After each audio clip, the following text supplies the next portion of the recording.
Good morning, everyone. Welcome to Tabs on Tap. I am Tabitha Hassell, and I hope all of you had a good evening.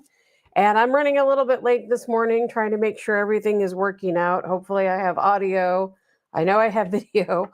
And if you guys are here, you can see I'm kind of trying something new with the background. And what's interesting, I did this on purpose because I want to show you how if I move around, you can see things behind me that looks a little off and you can tell that it's a virtual background. And I did that because I want to go back to all of those videos that we've seen of Joe Biden at the White House or at different press briefings. And you see his hand go in and out of the microphone. You see his background kind of fuzzy, blurry, and they keep explaining it away by saying that, oh, it's just the way they're holding the camera, or all these different excuses. No, it's because they were using a virtual background. I probably won't do this again, but I wanted to point that out today just so you guys could get a good look to see what exactly that looks like. And trust me, you can tell. So all of that time we were seeing those Joe Biden different types of videos, especially in the very beginning of the Biden presidency. We saw a lot of that. So that's exactly what was going on. Lot to talk about today. Sherry says FB's not playing. Well, Sherry, I was probably just running late.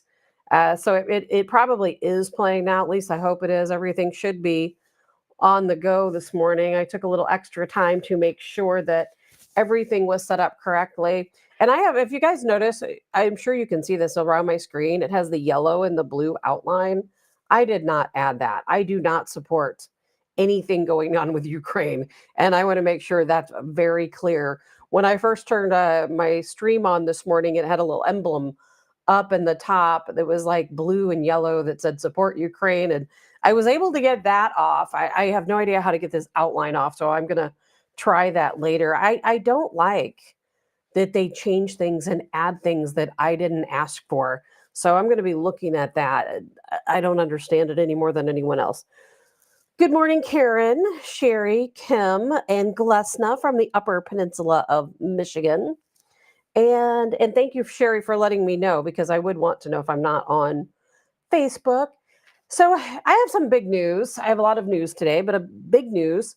Colonel Joe Adams, if some of you guys saw my Facebook post, Colonel Joe Adams is going to be joining the show Wednesday morning, starting tomorrow morning at 8 a.m. That's going to be every Wednesday for the foreseeable future. We'll see how things work out. I know Joe is a super busy guy, Colonel Joe Adams, and there's a possibility, hopefully, he can join us, and we'll see how it works out. If he gets too busy, we might have to move it down to less than once per week. But I definitely appreciate his insight. And there's so much going on in the world right now. That I think that he offers some invaluable information. I read and study and try to figure out, what I can about the news and what's going on in the world. But Colonel Joe Adams, it's his life. He's lived it. This is something he knows inside and out. He's got intel that I certainly don't have, that none of us have. So I think it'll be really great to have Colonel Joe Adams joining us. And as a little introductory piece when he first comes on, hopefully we'll have him give a little bit of a background about his, who he is and what he does and why he's here with us. But, fantastic person, a good person on top of all of those things. So I think it'll be great to have him joining us. Some of the things that I want to talk about today is we have a phone line. You can text the show at 314-546-2677. I did receive a couple of texts yesterday, which I really appreciate, giving me some ideas of different things we can talk about. And I always appreciate that because, I do my best to come up with different topics, usually topics that are, at the top of the news. But I like to talk about other things too. Some of the things, when I start forming, I'm getting to where I'm going to start forming things into segments, and we're going to be talking about micro farms and homesteading and ways you can make money from your home. I think we're all looking for that. Later at the end of the show, that's something I am going to be talking about, some different ideas of things that you can do yourself to make some extra money. I think, not just this doesn't have anything to do with the stock market crash. These were things I was thinking about long before yesterday or before any of, this conflict began.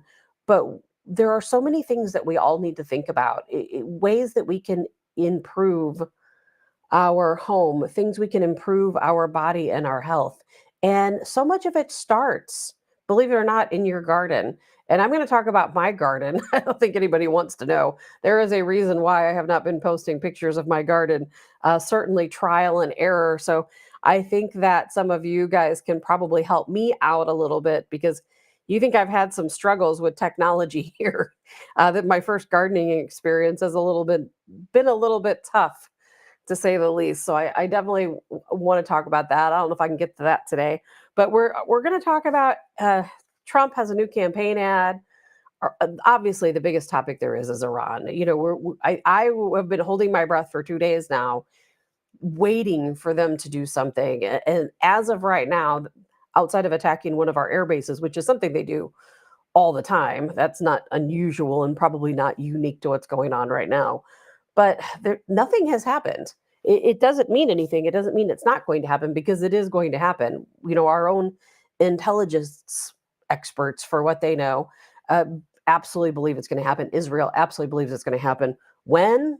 We don't know. Maybe Iran is waiting for the element of surprise. We're going to get into that. I'm going to touch base on Hurricane Debbie. You know, I always like funny stories. It's a very serious storm, and there have been a couple of deaths. So it is a very serious topic, but there is a little bit of enlightened news as well.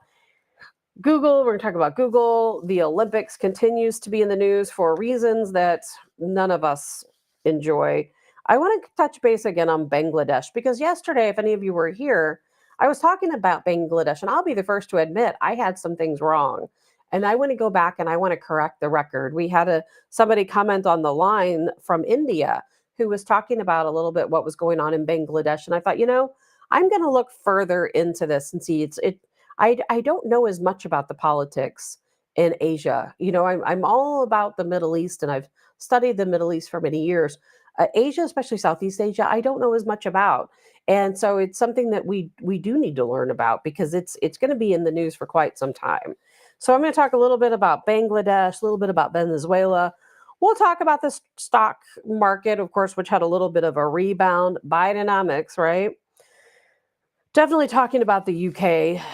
And then again, at the end of the show, I want to talk a little bit about how you can make some extra money at home, some things you can do, kind of brainstorm. I want to talk about crypto and gold and our southern border. Jay says, do you think Iran is just posturing? Absolutely not.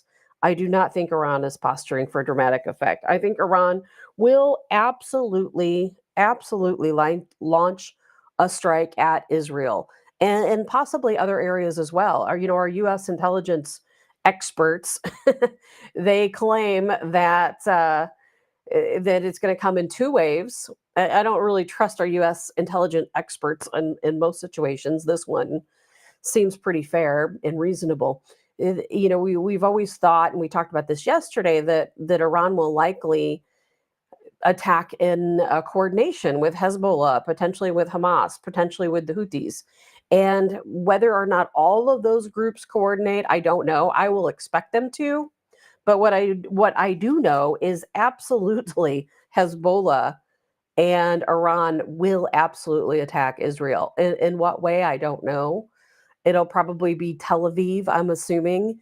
You know, as we saw that one of the groups, uh, and I showed you guys the photo yesterday, had sent out a photo. It was a photoshopped photo of the coast of Israel with drones all along the coast. And I do think they mean business. I think Iran does mean business. You know, Iran has not invaded another country since the Ottoman Empire. It has really been that long. They have never made the first strike. Now they have proxies out there who do all sorts of different things, typically attacking our air bases over in the Middle East. However, they've never fired the first shot. You know, they've been defensive, but they've never fired the first shot. And that's the case here. You know, Israel launched a strike into Tehran and to take out Dr. Ismail Haniyeh, who was the leader of Hamas. And Israel, they've attacked, obviously they killed the the Hezbollah leader, last night took out another group in Hezbollah. They've continued their strikes on into Gaza, and they're not letting up. I really do think that if Israel had listened, if Netanyahu had listened to the U.S. and so many diplomats around the country, and just said, hey, we're going to have a ceasefire. We're going to stop firing into Gaza. We're going to stop firing into Lebanon. Maybe Iran would have taken a little bit easier on them. But considering they continue to attack these areas, I absolutely expect Iran to launch a strike. I don't know what they're going to do and how bad it's going to be. Good morning, Paula and Linda and Dottie. And Dottie says, good morning, about to get soaked by Debbie. Hey, while you're at it, and we'll go back to this later, I'm going to tell you something, Dottie. You might want to head down to the beach and take a look around for what you might find. Jay says, can't say never fired the first shot. They always just did it. Well, of course they did it through proxies and not directly from Iran, but it makes a big difference. When I say, and I have said this for many years, because I've been talking about the Middle East for many years, I've always said about Iran, how they've never invaded a country since the Ottoman Empire. And then people will say, well, they do it all the time. They just do it through proxies. Yes, so do we. But there's a big difference between, let's say, the United States launching an airstrike against, let's just say, the UK, and our proxies going out and doing it. Because trust me, our proxies right now are in the UK. No question about it that they are behind some of these violent protests taking place in the UK right now. We, the United States, every country does. We all have proxies. Our proxies do our dirty work. But when it's us, the country, who comes out and fires a first strike, that's a whole different ball game, a whole different ball game. And that is called war. And that's exactly how war starts. And, there's so much talk right now about a potential, World War III. Everyone's lining up behind Russia and behind Iran and behind China. I really think we're in for a really crazy time. I hope I'm wrong. I hope with every fiber of my being that I'm wrong. But I think that our government is preparing. I know I talked a lot more about it yesterday than I have today, because there's really nothing new on the Iran front. Nothing happened overnight. We had a couple of bases attacked. We had the Al Assad Air Force Base in Iraq. We had 5 U.S. personnel injured in that attack, but that's not unusual. That happens all the time. These proxies are always firing rockets into our Air Force bases. That happens just about every single week. And we've had so many injuries to our troops, during these attacks. But you know what? They don't want us there. We need to leave. We shouldn't have personnel at our Air Force bases in Iraq. They don't want us there. We should not have troops in Syria. They don't want us there. We are in Syria illegally. Think about that, illegally. We are not allowed. No country is allowed to be in another country meddling in their business unless they ask you to. So Syria's president, Bashir al-Assad, he has stated many, many times, we don't want you here, United States, leave. But what have we done? We have secured their oil fields. We were literally stealing their oil. It's no wonder that countries hate us. We are literally stealing their oil. We have taken over the oil fields in Syria against the country's wishes. But we continue to do it. We continue to do it. And how I'm always going to be pro USA. I'm always going to be pro USA. I love the United States. I don't support our foreign policy most of the time. I don't. And even under Trump, we controlled the oil fields. We took it upon ourselves to disperse the oil how we see fit. And it's not our business.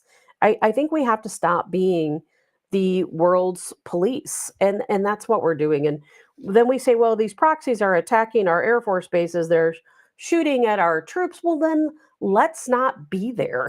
How about that? Let's not be there. We don't have any business at an Air Force base in Iraq. We don't have any business at a base in Syria. Why don't we take our troops out and ensure their safety, and instead bolster the security right here in our own home. That's what we need to do. We have done enough damage in these other countries. Look at Iraq, and all the wars we fought there. What was it? Over 2 million Iraqi citizens were killed. Of course they hate us. I mean, who wouldn't? Paula says Hamas still has hostages from Israel, correct? Yes, yes, they do. And many of them we're not really sure of their fate. There were a couple of hostages that were found deceased, or through one of these raids last week, I believe, or the week before. I believe it was yesterday that Israel also arrived in Gaza and had a truckload of bodies that they dropped off in Hamas. And I don't know who these bodies were. It could be people, Hamas folks that were over in Israel on October 7th during the massacre. I don't know. But I did see the video and I'm not going to share it. It's extremely graphic. But Israel did bring a truck into Gaza, and there were family members. It was really sad, actually. I mean, it's this whole war. While I support Israel again, and and they absolutely have the right to defend themselves. No question about it. What happened on October 7th is unforgivable. Unforgivable. It's disgusting. It's sickening. It should have never happened. But what's happening to the people in Gaza is also awful. Any loss of life is awful. And people are just war is awful, isn't it? It's not good for any side. People lose their lives, and it's terribly unfortunate. Kurt says we have at least 100 Hamas terrorists in the country thanks to Biden. Yeah, well, they weren't Hamas, but they were from 36 different countries and all terrorists, so kind of the same. And then good morning, Joe. Jay says that's what happened in the Philippines. They wanted us out and they suffered ever since. Philippines, a little bit of a different story. What's happening in the Philippines, or was happening, I haven't been keeping it up as much, but the Philippines, that's another country that's being taken over by radical Islamicists. And that's what we're going to get into when we talk about Bangladesh. But in the Philippines, their president, I can't recall his name right now. He's a crazy person. I don't know if you guys remember this, but I don't know if it was last year or the year before. They had a situation going on in the Philippines where they were trying to eradicate drugs from their country. And so there was no court, there was no arrest, there was no fair trial. If they suspected you were a drug user or a drug dealer, they just shot you dead in the streets.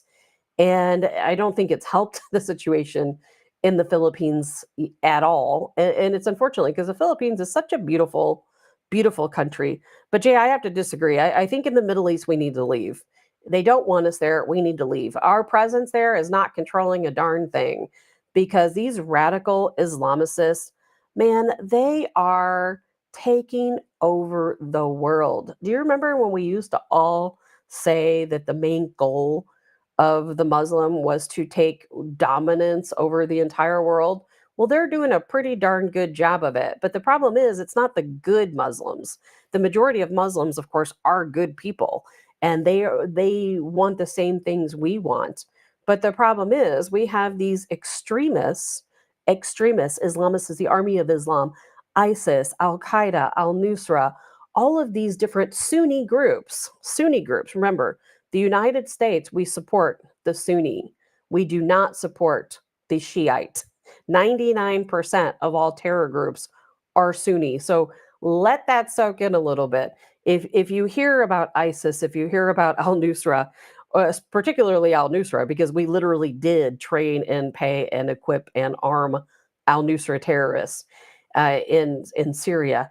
But we, the United States, we support the terrorists. Keep that in mind. And please never forget it. If you hear about a Sunni terrorist group, we support them. We created them.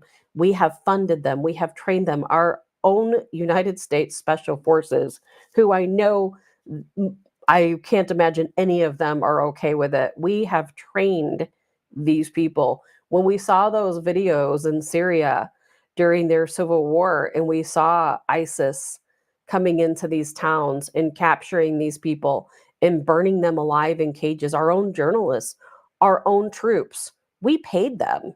We funded that entire operation in an effort to oust Bashir al-Assad. Because why? Because we didn't see the election as being fair. we we didn't recognize him as the legal president. So that's why the world believes we, the United States, are terrorists, because we actually are the terrorists. And I hate to say that, but it's true. So Jay says we have done the same in South America and Africa. Well, we've got our hand in everything, don't we? Good morning, Nancy. Patty says watch the movie Ukraine on Fire. I have. We now know why our senators were making speeches to the Ukrainians and giving money. And Patty, I'm so glad you mentioned that. Absolutely. If you have not already, go out and watch the movie Ukraine on Fire. It was made by Oliver Stone, and it is one of the most eye-opening movies you can see. I have watched it numerous times because I continuously want to remind myself what we are capable of. The world hates us, and there is a reason why the world hates us. I'm not happy about it. When I see Iranians chanting death to America, I hate it. And then I realize, gosh, despite the fact that I understand why they hate us, I still want to protect us and our loved ones and our country. I want to protect our border from people coming in who want to kill us. Uh, Things are changing. I mean, things are rapidly changing. It's finally to the point where it's going to be us against the world. We're pretty much already there. Us and of course UK. I don't even want to associate with Europe, but yet here we are in the same boat as the Europeans. Jay says if they didn't have oil, we wouldn't be there. Of course not. But under Trump, we found out we didn't need their well, we don't need their oil. But even under Trump, we still stayed in Syria. We weren't as harsh as we had been in the past, and under Trump. I think Assad eased up a tiny bit on us being there because Trump recognized that Obama was trying to replace Assad, and that was a failed mission, by the way. We do that. We in our country, we interfere in politics, and that's exactly what we've done in Bangladesh, which I'll eventually get to. It's what we've done in Libya. It's what we've done in Iraq. And what country have we ever entered and left a better place? Libya was just doing just fine without us. They did not need our help at all. Libya was under under Gaddafi. I mean, they were doing fantastic. They had this amazing irrigation system that he built. They had a great healthcare system. They had gold. They had all of these things. They were, the very profitable society. The country had a lot of money. And then, of course, we get involved. Why? Because they don't want to be part of the central bank. And then, of course, because it's all about money and oil and gold, isn't it? It's all about power. And I don't know what's going to happen as we progress as a country. I think we are getting to the point where we are no longer the superpower. And I think that's going to become more evident the further BRICS rises and the more countries that continue to join BRICS. I really do think that Russia will be the new superpower. And I can see that happening right now with the conversations with Iran. Iran, in their decision making about how to strike back at Israel and Israel's allies, don't forget that.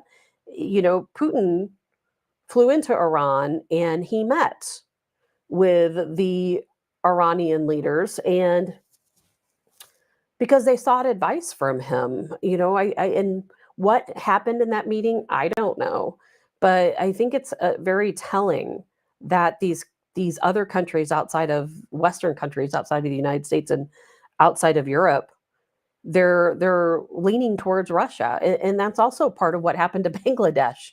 Do you see the pattern here? I hope you see the pattern. Jay says, on my personal assessment, I lived in the Middle East for 4 years. Without America and other countries being in some areas, it's the only thing keeping the powder keg between the different factions from exploding.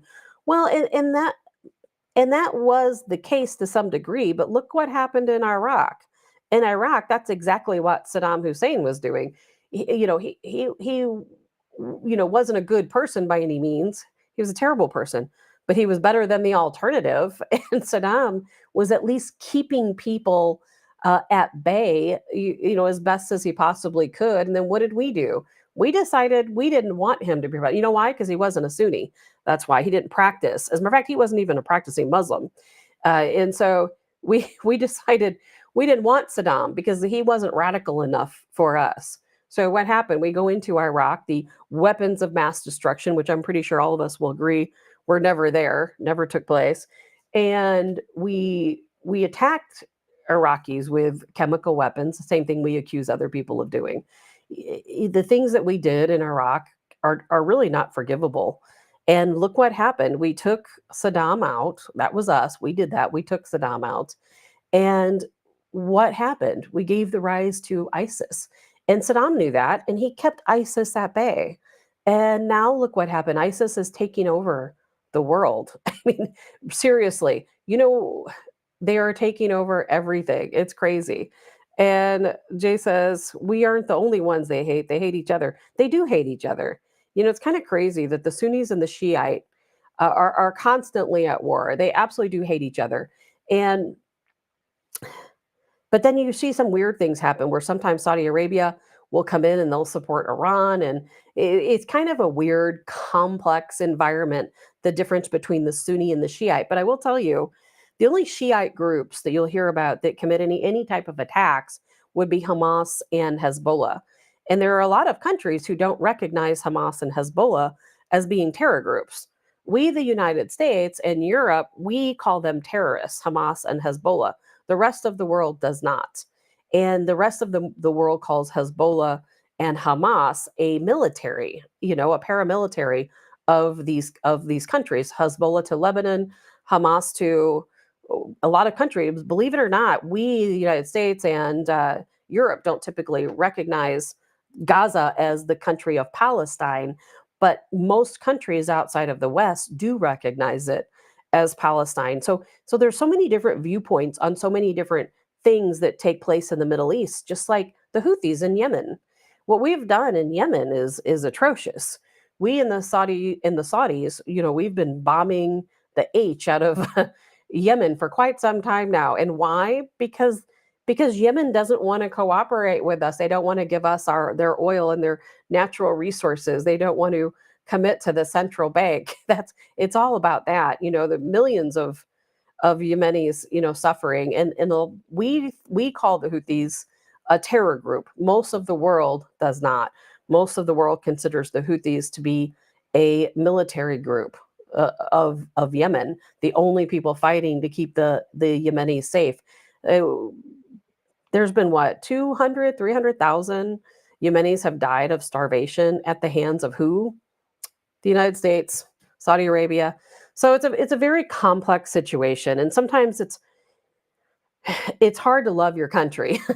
I do love my country, and I love everything about it. I love our freedom. We are still, in my opinion, the freest country there is. We're losing it very quickly under Obama, Biden, Harris, but we are still the best country to live in the entire world. And we have to remind ourselves of that, and we have to fight to keep it free. And is it free? We're losing those freedoms every single day. And I thought, I'm sure you guys read this. I'm going to go back and talk about Iran a little bit more, but Google yesterday, did you see the judgment against Google? And I despise Google. I absolutely despise them. And this morning, as a matter of fact, I was trying to read some news articles, but every time I did, it kept saying, and Microsoft, they're no better. My Google kept saying, well, you got to log into Google to read the news. I'm like, why? Why do I have to log into Google to read the news? I don't understand it. I feel like Google and Microsoft rule my life at this point. I can't begin to tell you. I cannot begin to tell you how many times I'm trying to do something online and Google interferes or Microsoft interferes, and they're like, well, no, you can't. You have to verify your account like 50 times to prove it's me to read a news article. Drives me absolutely insane. Google, which is from the Alphabet company, they have been paying, I think, what was it, $26 million. I don't know if that's per year or how per month. I don't know. but they are paying just to become your search engine. So when you go in, you go online. Now I use DuckDuckGo. I don't use Google. They try to get me to use them, and they try to shut down my internet constantly because I or my search results, but I'm not falling for that. And DuckDuckGo right now is really not much better. They've been taken over. I believe they were bought by somebody, part of Google or something along those lines. So somebody said Brave browser is something to use. Definitely something we need to check into. But anyway, so a judge declared that the Google online search monopoly is illegal. It's illegal. And it should be illegal. You know why? Because Google controls the news. That's why they control the news. I will not use the Google search bar. Will not do it. Jay says he switched. Paula says it's our government, not the American people, stirring up all the strife. Absolutely, Paula. We, the American people, I think a lot of countries recognize that it's not we, the American people. And I'm going to get back to that. But Jay says Firefox used to be decent. I've used Firefox. I've used Edge, used Safari. DuckDuckGo is always my go-to, but they have really changed. There used to be a time with DuckDuckGo, I could find news that I couldn't find anywhere else because Google suppresses the news. They slant the news. Not too long ago, I think it was Elon Musk that called it out. We're going to talk a little bit about him too. But he said that, gosh, I'm going in and I'm trying to search for Donald Trump assassination, but when I do, all that comes up is articles about Harris and Harris's policies. He's like, why is this? It's because it's Google. It's state-ran media. Our country controls the news we see. And I don't think a lot of people realize how much our news is controlled by the search engine you use. If you go in there and you type up something you're looking for, well, Google says, no, we don't want you to read about that. We only want you to read about this, this, and this. So they're absolutely controlling the narrative. And it should be so much more than a monopoly. It should be called treason, is what it should be called. It should be absolutely called treason, and we should hold them accountable. If you use the Google search bar, please remove it. Put something else in. Even DuckDuckGo is better than Google. Anything but Google, because you will not find a lot of truth there. And it's really frustrating to me too, because I do what they call a Boolean search, and I used to be able to go in and do those search terms, and I'd be able to go back and look at certain dates and times and different articles. They've made that so difficult to do. They do not want you to look at past news articles. They want you to see the current agenda, because you know what, they're trying to rewrite the history, right? They cannot rewrite history if everything's on the internet, and that's their goal, is to get rid of old articles, to get rid of old news and replace it with their new theories. And I don't know how we're ever going to, change that or stop that, but it is what it is. So if you have Google, please remove Google from your search bar. So today is the day. Today is the day. Harris is going to pick her VP. Now, I haven't heard anything yet that she has released any type of name. A lot of people think it's going to be Josh Shapiro. He is the Pennsylvania governor. Some people think Minnesota Governor Tim Walz. I don't know. I would think Minnesota Governor Tim Walz over Josh Shapiro, but Josh Shapiro seems to be the top pick of so many people. Whoever it is, we know they are going to be, no question about it, they are absolutely going to be as far left as she is. And the problem with Minnesota, I don't know as much about Josh Shapiro, but we know Pennsylvania is a battleground state, so of course they want Pennsylvania. Minnesota, Governor Tim Walz. The issue with Governor Tim Walz is that he is also very far left. When we had all the riots in Minnesota, he didn't do a darn thing to stop any of it. I talked about that last week. He didn't do anything. What's going to happen when we're faced with an attack on our own country, from foreign entities? Is he going to step up and do anything as vice president? I don't think so. You know why? Because these people fund the enemy. The people who we consider the enemy to us, the people, our government funds them. They support them. They train them. They arm them. It doesn't make any sense, does it? That the people we fear are the people who we are arming and paying. Makes no sense. So, do you know who? Obviously, Kamala Harris is married to Doug Emhoff. Most of us probably know him. I talked a little bit about him yesterday and how he is as far left, if not more so, than Harris is. Are you guys familiar with Doug Emhoff's daughter, Ella? I want to pull up this photo of her and let you guys take a good look at this and see the weird controversy that takes place in our country. Let's see here. This is Ella Emhoff. I want you to take a good look at that for one moment here, and you can see what exactly she is responsible for doing.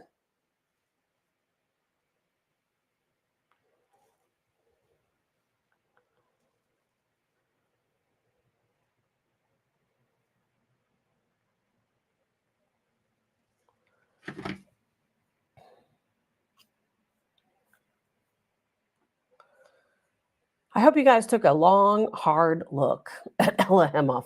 I really do.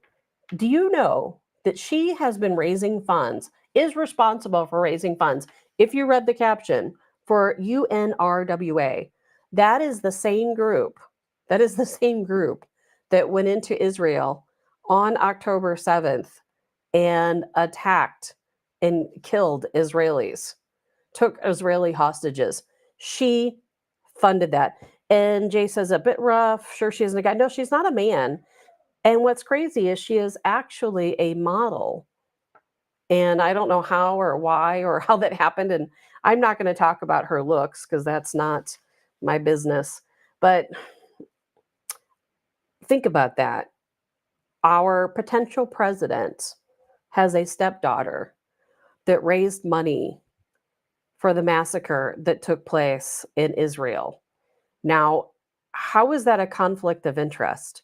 I mean, how do we expect how do we expect Harris to run this country and have our best interests in mind when this is her own daughter? So you're going to tell me right now, we have all these statements from the Biden administration saying how much they support Israel. Oh, we are ironclad. We're behind you 100% of the way. We're going to support you at every turn. But yet Harris's own stepdaughter is raising money, did raise money for the October 7th massacre. How is Netanyahu not saying, like, what is going on here? It doesn't make any sense. Tara says it'll be Minnesota. I think it'll be Minnesota too. Minnesota Governor Tim Walz. I absolutely do agree. You know, I keep checking the news if you guys see me hesitate for a second because I'm continuing to wait for news out of Iran and I'm not seeing anything. You know, it doesn't mean it's not going to happen. I saw last night a lot of people saying, well, Iran didn't, Iran at one point they did what they called a notice to air mission, which basically made the area around Iran a no-fly zone. And when they did that, everybody thought, okay, it's going to happen now because they're telling these, flights to cancel. You can't fly over our air zone. Everybody thought, well, that's because they're preemptively getting ready to strike. Nothing. Nothing happened. Jay says Iran is being silent right now. They are, and it's really actually eerie with how silent they are because they're not saying a word. However, like I mentioned already, intelligence reports continuously saying they will strike. Even Israel, came forward last night. I posted something on my Facebook page that said, "Oh, it's imminent. It is going to happen." And I wonder if Iran's strategy is to catch us off guard because they know we're waiting for it. And when they called for the no-fly zone, clearly we thought, well, something's going to happen during that time, and nothing did. And it really does make you wonder what they're waiting for. So that's something that we really need to keep an eye on today because it's probably going to happen. Outside of that, there isn't any new news on Iran. Outside of waiting and sitting and seeing, I think the silence speaks volumes. I do think a lot of people are running around behind the scenes trying to quell the situation, trying to calm down and hope that nothing happens because I don't think anyone wants to end up in World War III. However, I don't know if there's anything we can do to stop Iran. And what's going on. I'm not sure if you guys have been keeping up with what's going on over in the UK. We've talked about it last week, talked about it yesterday. I'm not going to show you the videos of the protests because they're all extremely violent, extremely violent. And And I think you guys all know what happened. We have on one side, we have civilians who have had enough of the migrants coming over into the UK, taking over their country, taking over their culture. And then we have the migrants who have come out and they are all fighting in the streets. And again, this is all across the UK. It's in cities you know of, Leeds, Manchester, Liverpool. It's all over Middlesbrough. It's everywhere.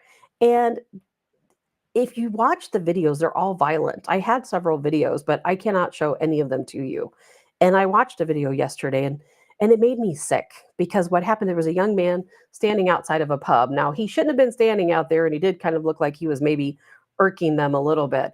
And we had the migrant protesters come through, Islamicists, that's what they are, more Islamic terrorists come through, and they beat this man senseless. They kicked him in the head, they hit him with their flag. It was really hard to watch. And then what really gets me, I think, more than anything is the government. The government. It's crazy. We have, what is her name?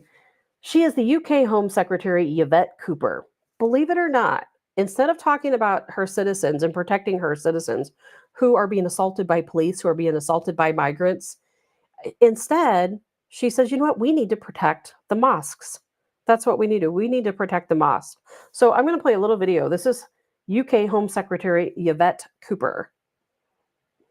The government has put in place new emergency security arrangements to support mosques across the country. The targeted attacks that we have seen on mosques in the last few days have been a total disgrace.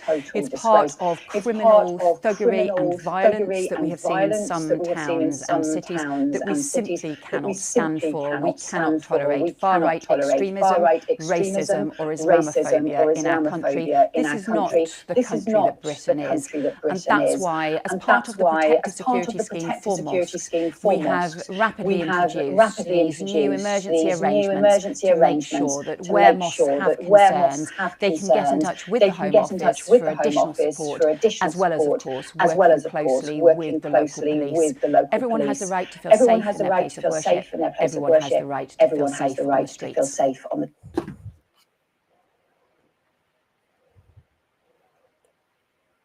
Don't the citizens deserve the right to feel safe in their own home?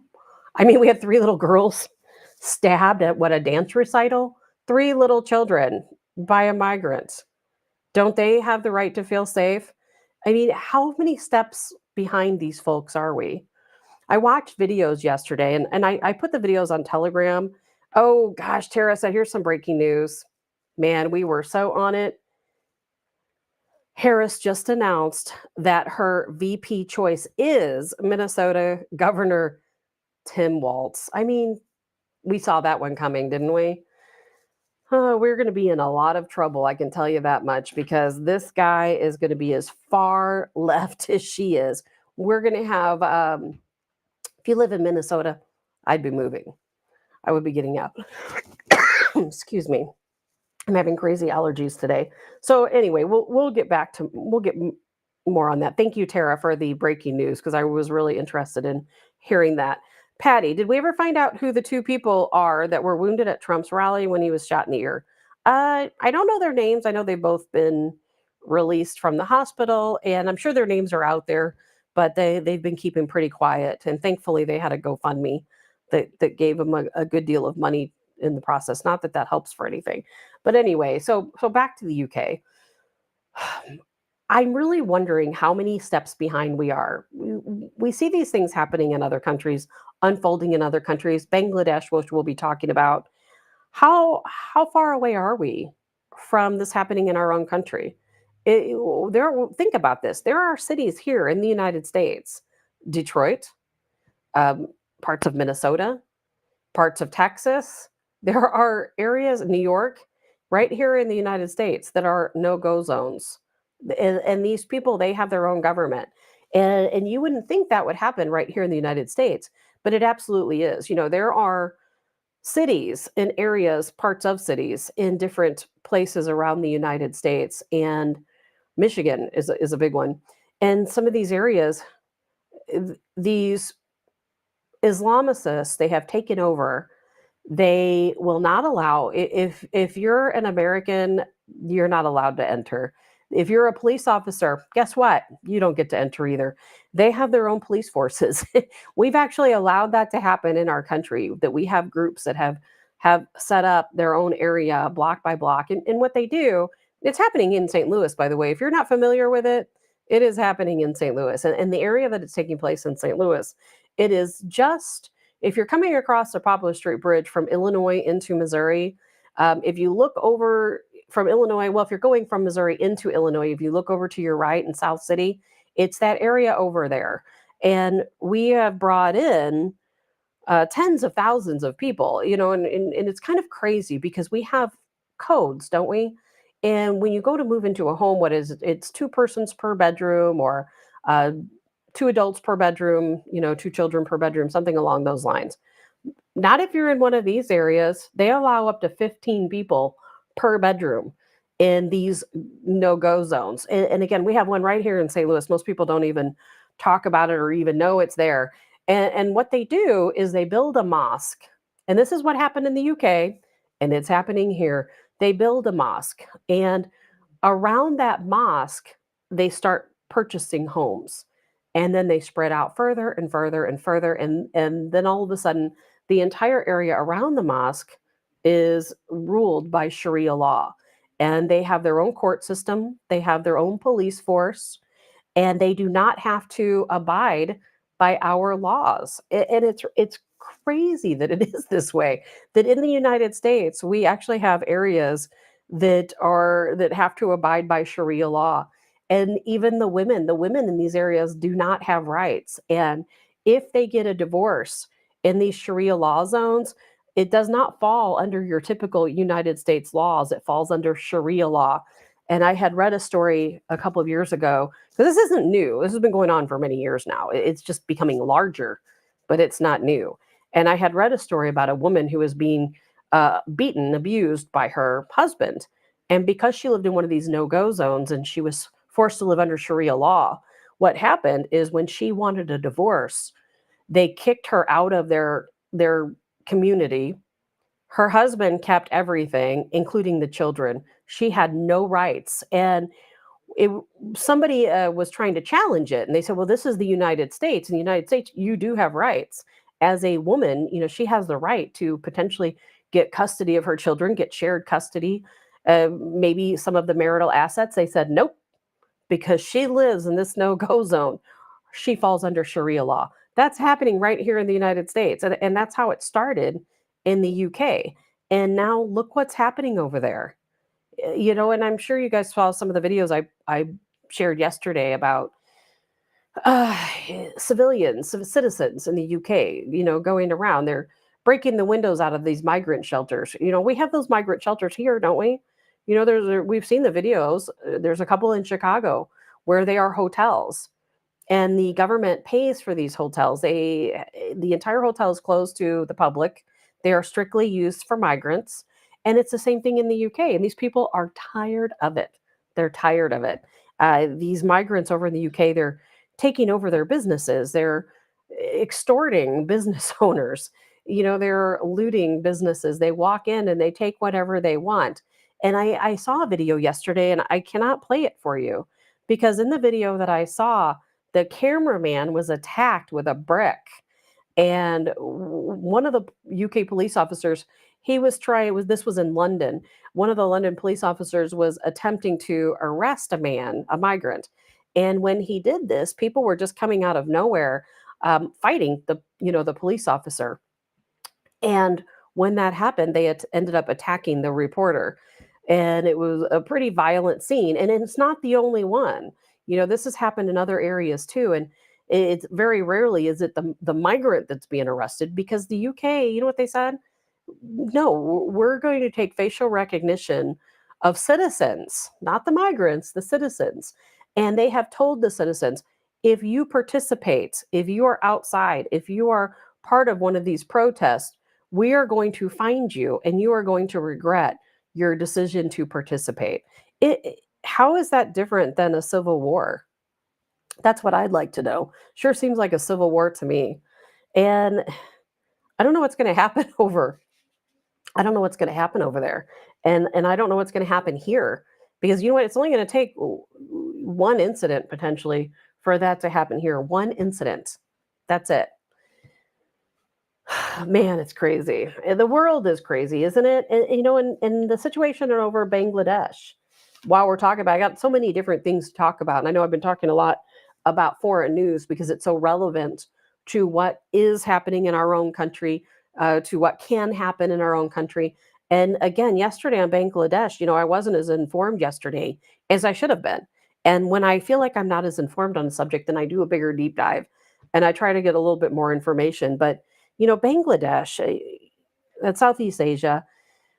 It's another country. You know, now what they have done, and I didn't even realize the full scope of what was going on.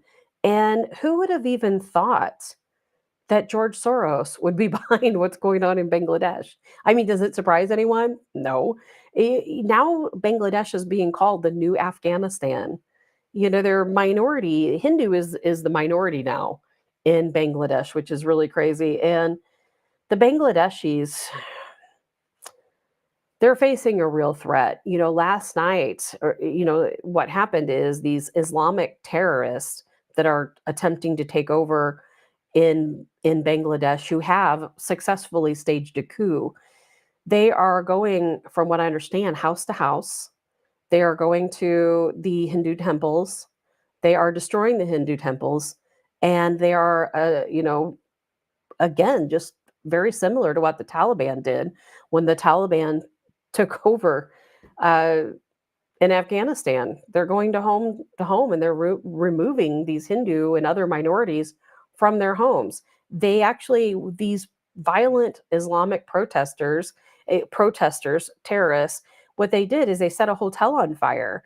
And in doing so, they killed 18 people and injured 150. That's taking place right now as we speak in Bangladesh.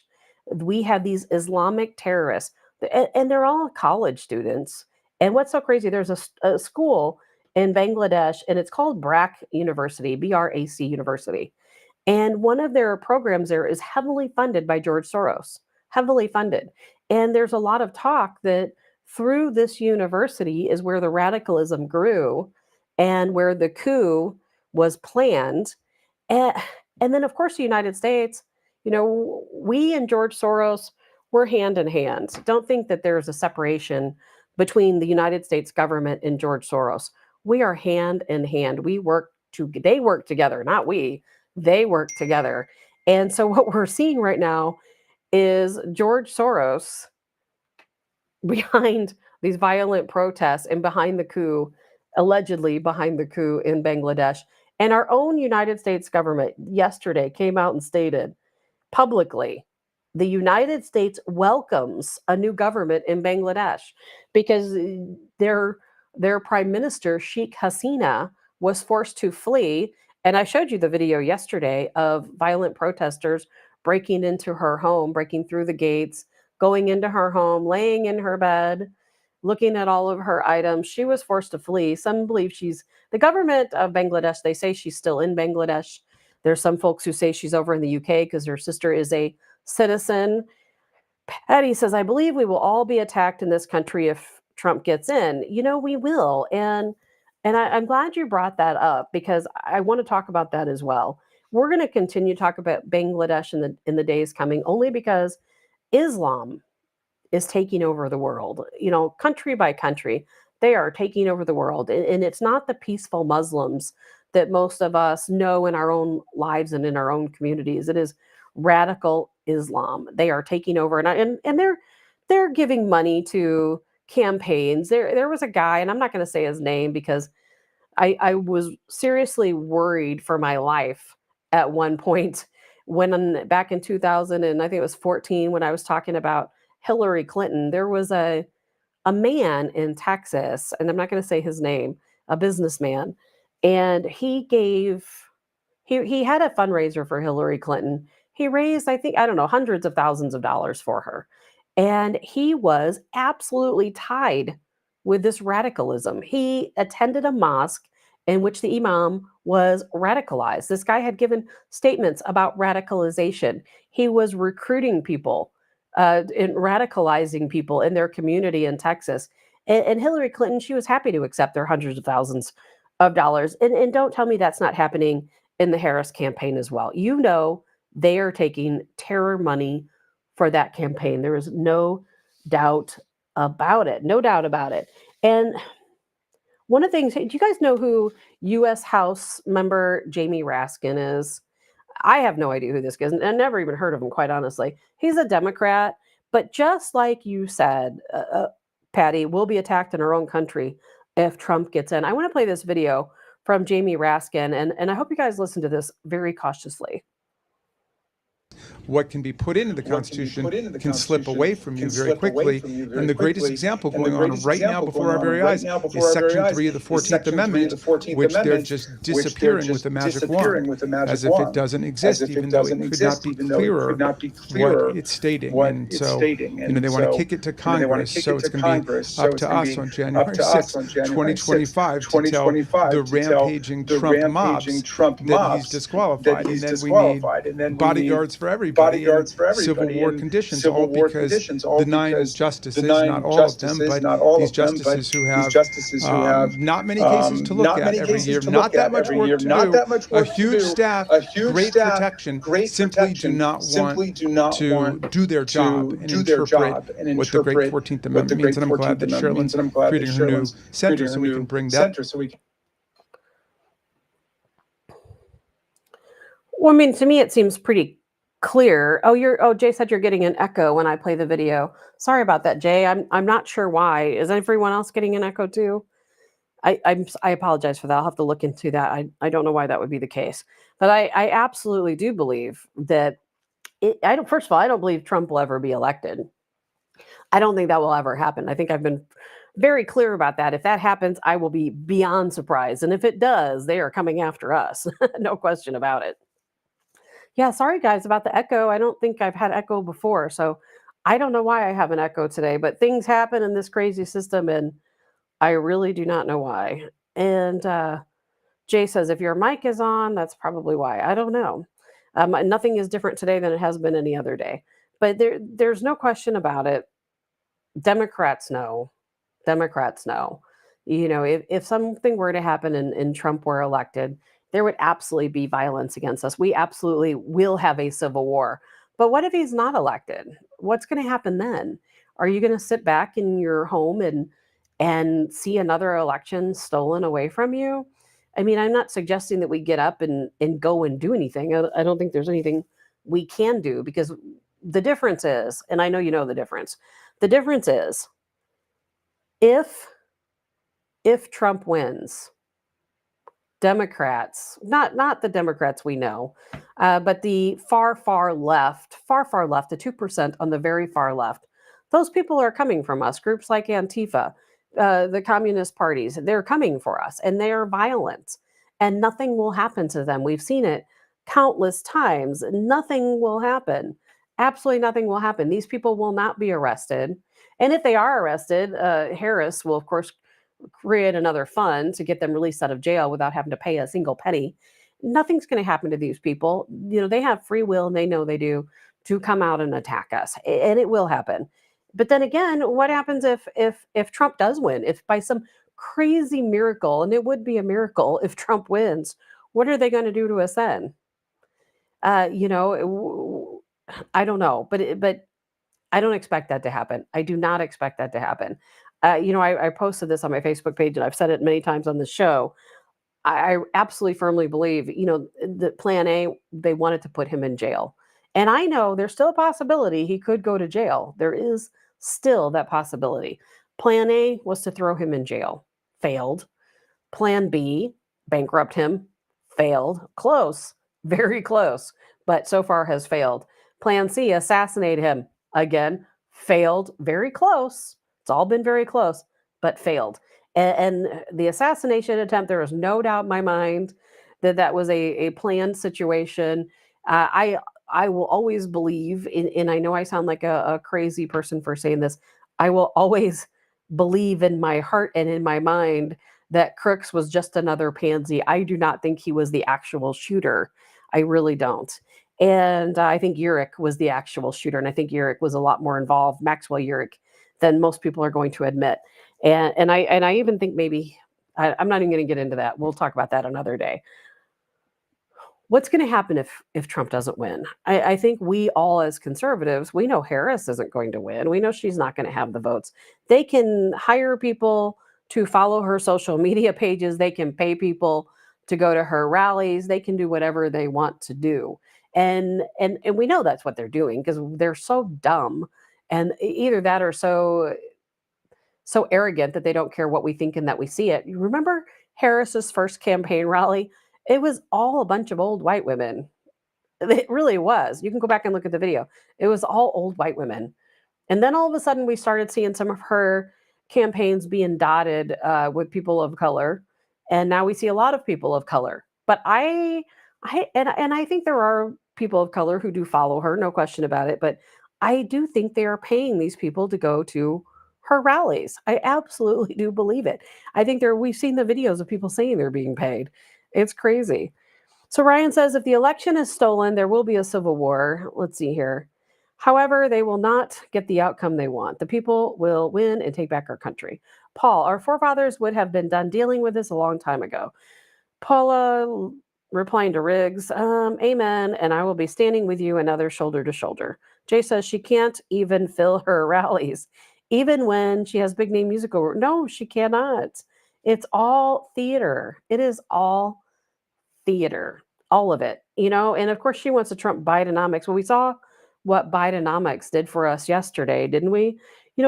What happened yesterday. Now, there was a stock crash, but there was also a rebound. I haven't seen stock numbers today. I've been looking and I haven't really seen anything too crazy going on. Yesterday was a big day. 2 trillion lost in the stock market yesterday, and it did rebound. But I think something that was interesting is during that time, I believe the stock market is a huge pyramid scheme. Let's see here, and it's no doubt that these trading platforms went down right in the middle. So there was Charles Schwab, TD Ameritrade, Vanguard, E-Trade, and Fidelity all went down very conveniently right in the middle of the big drop. Coincidence? Probably not. We all saw the little meme going around about Warren Buffett down 270. He has apparently liquidated 200. He has $277 billion in cash. I don't have any way to confirm that. And I know that he has been unloading stock like crazy. I think there's a lot of reasons why. He got rid of a lot of Google stock. He probably saw this antitrust lawsuit coming around. You can't tell me he doesn't have inside sources. I am sure he does. And, also a very intelligent person. But him letting it go of the Apple stock, I believe it was 58% of his Apple stock, but I think that was more about Russia, because Russia and a lot of the BRIC countries are banning Apple and the iOS platform, including Google, and they're banning Google. Let's see here. I talked about it yesterday. Apple, iOS, and Android. So there's no question that he would have let those go. Patty, I'm sure Pelosi knew it was coming. I am sure she did. They all knew it was coming. They all know what's going on. Dottie says her accountant told her for years it's rigged. It is absolutely rigged. Yes, it is. Absolutely rigged. Paul says, sounds good in theory, but people are too afraid of this huge government we have. Let them get completely out of control. You're referring back to what we're going to do after the election. Yesterday, Jeff Bezos from Amazon lost $8 billion in one day. $8 billion. NVIDIA CEO Jensen Huang lost $7.9 billion. Our own Zuckerberg. Zuckerberg lost $6 billion. I mean, to them, that's really not a big deal. To us, if I lost $8 billion, I'd be freaking out. I'd be freaking out if I had $8 billion. But to these people, not really that big of a deal at all. Not at all. But I'm going to run this past you guys. Speaking of Trump, I'm going to show you Trump's new campaign ad here in a minute as well. But I'm wondering, is Zuckerberg turning into a Trump supporter? I'm not sure. I don't really know what's going on. I really don't know what's going on. And I'm wondering if, you have to think these people are about money, aren't they? Zuckerberg, Jeff Bezos, don't they want to hold on to their money? Isn't that what all this is about? Is them, gaining wealth? Are they going to gain wealth in the Harris administration? Because I'm going to play this video, a very short video with Harris talking about Bidenomics and to do with the stock crash yesterday. Microsoft is down 20 bucks, that's 5%. Alphabet, 5%. Meta, 6%. Amazon, 6%. Apple, 9% down. That is called Bidenomics. That is called Bidenomics, and we are very proud of Bidenomics. You've reached your limit on talking. Shut the f*** up. I thought that was funny.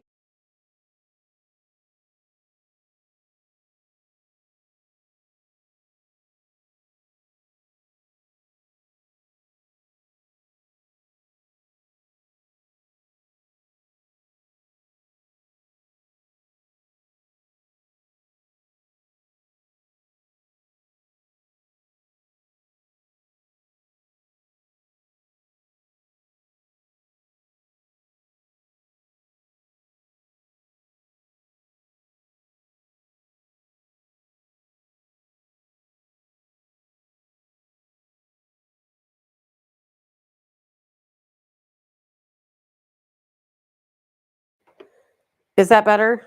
Do I have sound again? Hopefully. I don't know what's going on, but I should have sounds. If I don't know why, because I didn't do anything. Okay. Thank you. I had hit my mute button to try to play the video, and I guess it didn't come back. So thank you for letting me know, because otherwise I would have no idea. Anyway, so I read this yesterday, and I'm really wondering if it's true. I'm going to read this to you guys, and I don't know that I have an opinion on it. So I am going to see what you guys think about it, because I'm not really sure what to make of it.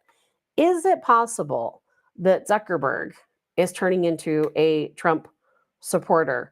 Now, this is according to Zero Hedge, and I like Zero Hedge, but I don't always take everything they say, as being fact.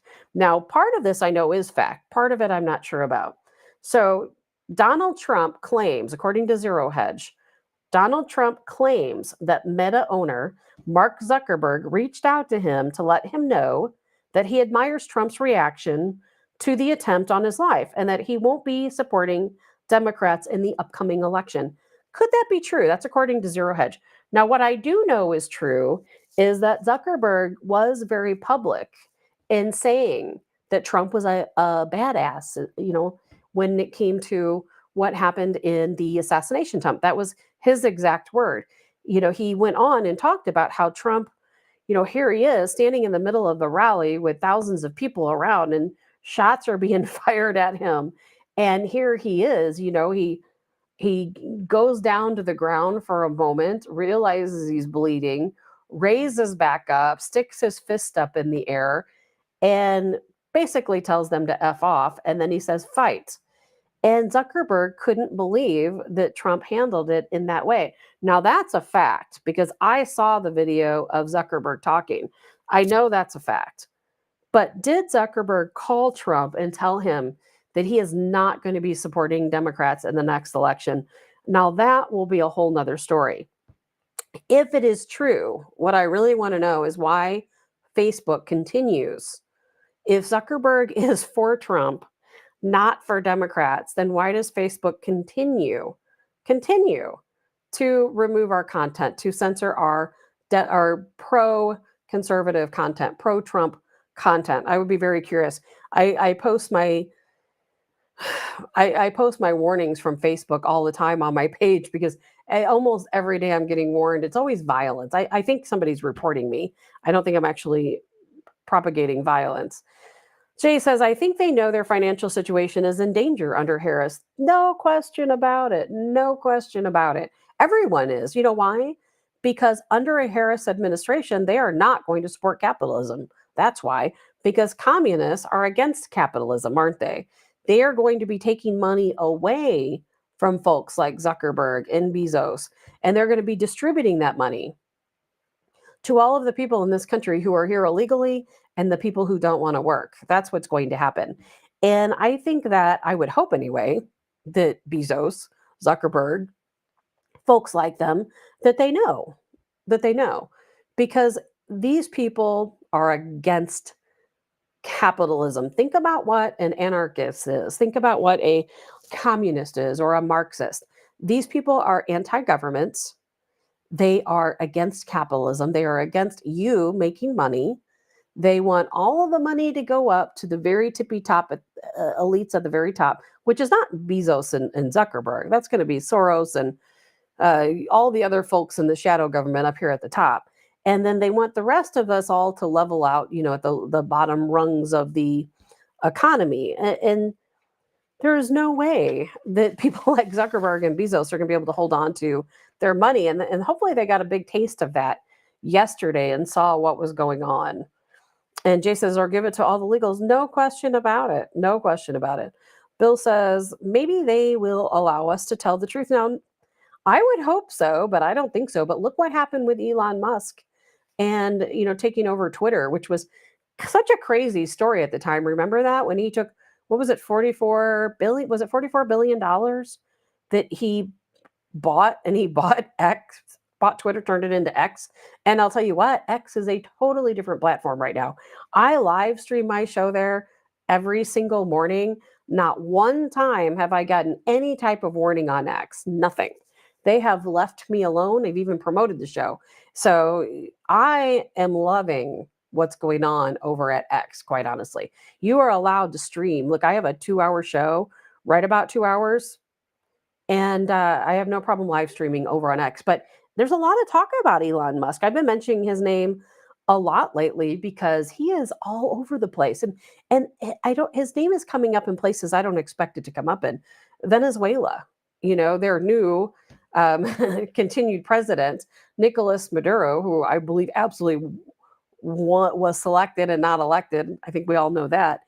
He's been talking about Elon Musk every single day, every day. And now people are starting to take notice. How can you not take notice when you have a communist dictator like Maduro calling out Elon Musk by name every day in the news, every single day? And Maduro again said yesterday that he absolutely blames the protests in his company on gringos, which is us, and Elon Musk. Elon Musk better be really careful, because even though Elon Musk jokes about it, and he joked back to Maduro that, hey, why don't you pick out the color of your jumpsuit, for Gitmo, which is funny. But Elon Musk would really need to be careful, because when you mess with people like Nicolas Maduro, or if these people truly are deranged enough to think that somebody like Elon Musk has the power, and that's the funny part about it, is that he thinks Elon Musk has the power to interfere with his election and to cause these people to protest in his country. Musk is going to end up with a target on his head, and he really needs to be careful. He really needs to be careful. And so that's something to keep, another thing to keep the eye on. Nicolas Maduro also yesterday, he banned WhatsApp in Venezuela. He told Venezuelans that they need to delete the app, that it is going to be blocked and banned in the country of Venezuela. And it kind of makes me, and I kept thinking, like, why WhatsApp? Like, what's going on WhatsApp? I have WhatsApp. I don't even use it. And then I remembered that there's a lot of people who are saying, a lot of intelligence folks are saying that Israel has been using WhatsApp to target and kill these opposition leaders like Hamas and Hezbollah. And I'm wondering if Maduro thinks that he's on the list and he doesn't want anyone to use WhatsApp because he doesn't want to be taken out by a foreign entity who, of course, doesn't recognize the election in Venezuela. So that's certainly a possibility over there. And I thought that was kind of funny. He's directing people to use Telegram instead, which is different. I know we don't have a ton of time left. Something I wanted to bring up was Project Veritas. Did you guys see the report from Project Veritas? And I'm going to be talking about a little bit more about the terrorists that were released into our country by the Harris and Obama administration. But Project Veritas, they have this, it's a long video, it's 15 minutes long. I don't have time to play it on this show, but I'm going to make sure that I do post it to Telegram so that you can view it there if you want to view it. So Project Veritas, they're always going undercover in these different operations. In this case, and this shouldn't surprise anyone, they went to an area in Detroit, Detroit is parts of Detroit are those no-go zones, the Sharia law no-go zones, Muslim no, very into Islamic there. So they uncovered voter fraud within these Muslim communities. And it turns out, according to these videos, that these Muslims, Islamists, they're using intimidation, bribery, and this is according to Bloomberg News,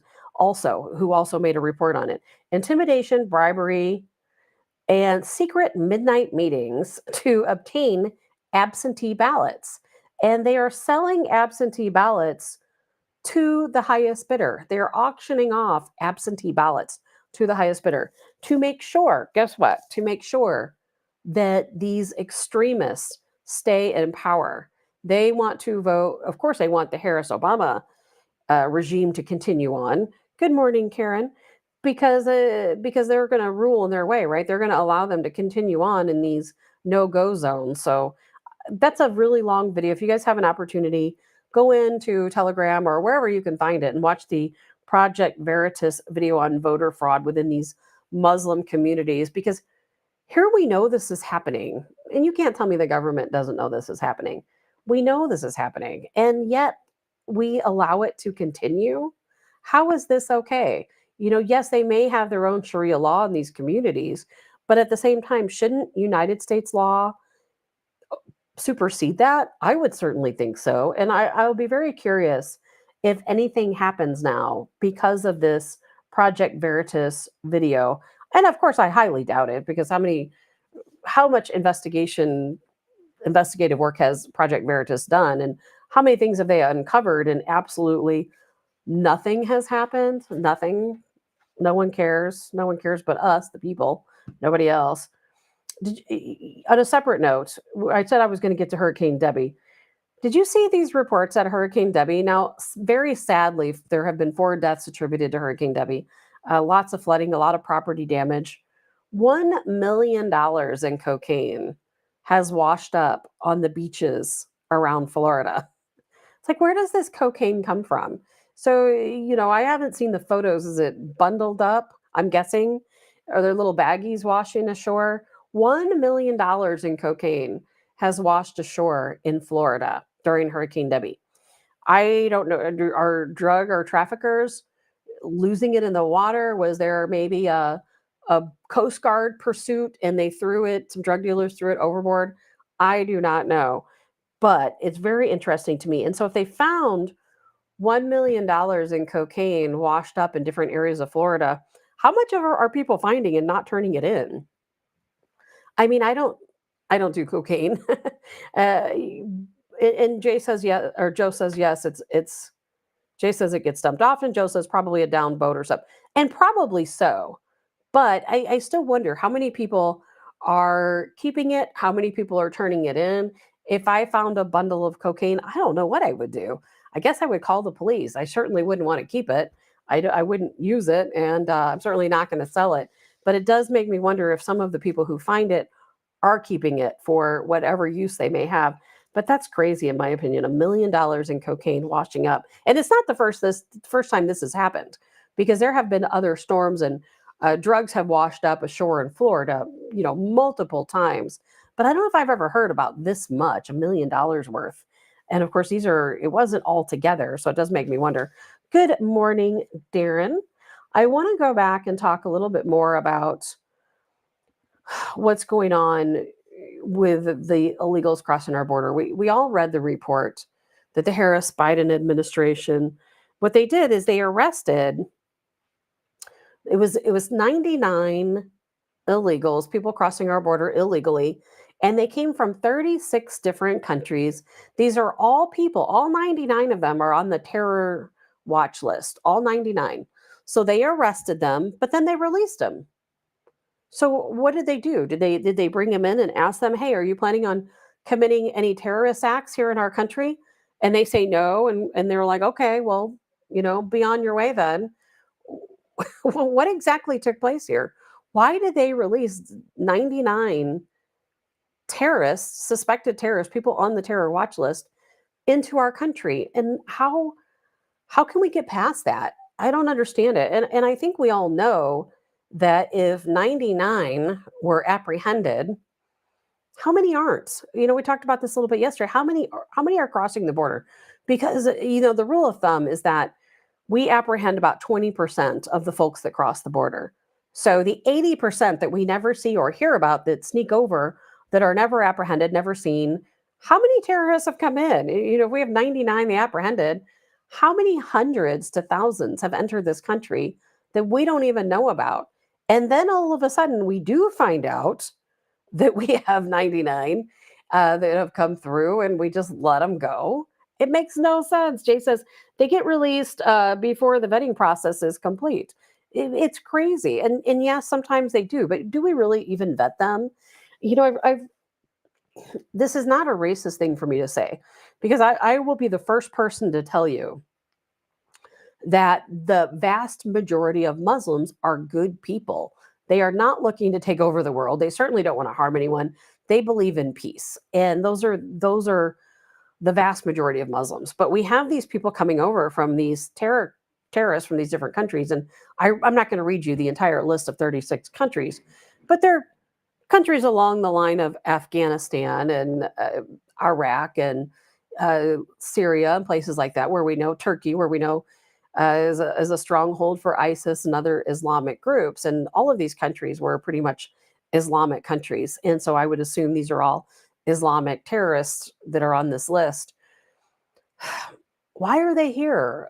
They're not here to create a better life. They don't like our Western civilization. They don't like anything about us. These are the people who, they're the ones who know we've been in their country, meddling in their business and taking their oil and taking their gold and killing their, families. They're not here to live a better life. There is no way they live a better life where they came from. If you're a member of ISIS, you've lived a better life where you came from, because there you're getting paid, you're, have a place to live, you're living in the world you want to live in, you're in a community that supports your beliefs. We are the opposite of that here in the United States. So I can't believe these people are here for any other reason than to cause us harm, whether that is to establish a caliphate here. Maybe they want to take over here like they have in so many other countries. What are they doing here? They don't like our Western lifestyle. They're not here again to be our friends. So why are they here? And how many of them are there? And I can guarantee you they're in your community. I can't wait to talk tomorrow morning. Joe Adams is going to join us, Colonel Joe Adams, at 8 a.m. I can't wait to talk to him about this, because I know he knows. He knows the answer to all these questions. And, he is one of the first persons that told me that right here in Missouri, and out in, I think it's Crawford County, Sullivan, they had some people that he believes were up to no good, illegals here. And then I know for a fact I have some in my own community, because I've seen them with my own eyes. Whether they're on the terrorist watch list, of course, I don't know. But I have people here who I don't believe came here to assimilate. So that's something to think about. Why are they allowing them here? Why are they wanting to come over? We've all seen the border reports. We can watch the people crossing the border. We see them lined up. There's so many journalists, investigative journalists, who go out to the border and see these people, and they ask them, "Well, what country are you from?" And what do we see? We see 99% males, right? Single males crossing the border. Why are they here? I don't understand it. And I don't think they're here again for our culture or to be our buddies.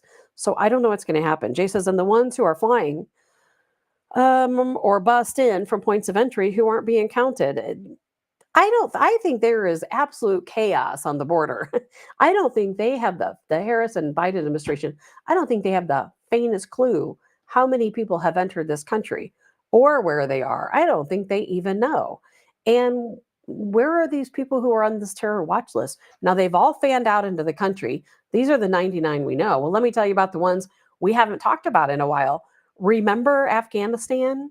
Remember all those folks who flooded into the airport, who did not have documentation, who were not supposed to be in the airport, and how they all ran and jumped on the planes and refused to get off?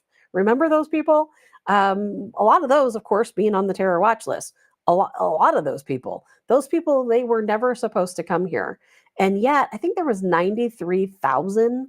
We allowed 93,000 people to come over from Afghanistan. These are Afghanis who jumped on these airplanes, who were not supposed to be there. We allowed them to come into our country. And for maybe a week or two, we held them at a detention center over on the East Coast. And then what happened? We just allowed them to leave. We didn't vet them. We allowed them to leave. And now they have fanned out all over our country. That alone is 93,000 people. A lot of them were Taliban members who jumped on those planes and made their way to the United States. We never even vetted them. We never vetted them. Think about this. This was what I was going to mention a moment ago. This is not a racist statement. When you have people, and it is a fact, and I've read it in FBI reports, it is a fact that when you have 20 people sitting in front of you and all of their names are Mohammed, how do you do any background checks on them? How? You know, in a lot of these countries, they don't have the same processes we do. People come here and they have no documentation. They don't have a driver's license and a birth certificate they're handing over. A lot of them don't have anything. And they come into our country and we say, okay, who are you? Well, my name is Mohammed. All right. Well, where did you come from? Oh, I came over from Afghanistan. All right. Well, we need to vet you. You know, we need to have you ever committed any crimes? I mean, what are they going to do? How do you go back into a system and attempt to find out who these people are? Do you think that the Taliban is going to cooperate? We have these 93,000 people here. Who are we going to call to vet them? There is no one. There is absolutely no one. When you have people come over here who don't have any documents, it is impossible because a lot of these governments, they don't play nice with us. They don't cooperate. They're not going to tell us that, yes, this is this person who came over from our country and no, they've not committed any crimes. They don't even have a speeding ticket. None of that happens. It cracks me up when people say, oh, they've been vetted. How have they been vetted? There's no way to vet these people. It is impossible. Todd says these people are working at the water plants, airports, hospitals. It's dangerous. And you know where they're really working at also, Todd, is they are working, they're they're working as truck drivers. I've talked about this a few times already. They're working as truck drivers, illegals here in the United States. And I will say it again because I hope everybody hears it. And I hope you tell everybody, working as truck drivers, our government pays. We pay illegals. These are people who are here in our country illegally. These days, if you own a company and you refuse to hire illegals, you are prosecuted. So keep that in mind. You have to hire illegals if they apply for a job. Otherwise, you, the business owner, can go to jail. So we have to go against our Constitution as business owners and hire people who are illegal. Remember, that used to be frowned upon. It's the entire reason why we fill out I-9 forms if you're an employer, right? It's why we ask for, excuse me, proof of citizenship. All out the door. Doesn't matter anymore. And so truck drivers, Todd says, I'm a truck driver. When I stop at truck stops, it's 80% foreigners now. It absolutely is 80% foreigners. Because I'll tell you why, Todd, if you didn't listen to the show when I was talking about it the other day, what's happening here in our government, and it's probably in other areas, you know, than the trucking industry, but I know for sure it's happening in the trucking industry, and I have proof of it. What they're doing is they're hiring illegals to drive trucks. They're training them how to drive a truck. Why? Because when the truckers go on strike, like they did, they want to have a backup force. That's why they don't want people like you, Todd, driving a truck because you have morals. And if something happens in this country, you're probably going to refuse to drive your truck. That's not going to happen anymore. It is not going to happen anymore because what they're doing is they're hiring illegals to drive these trucks.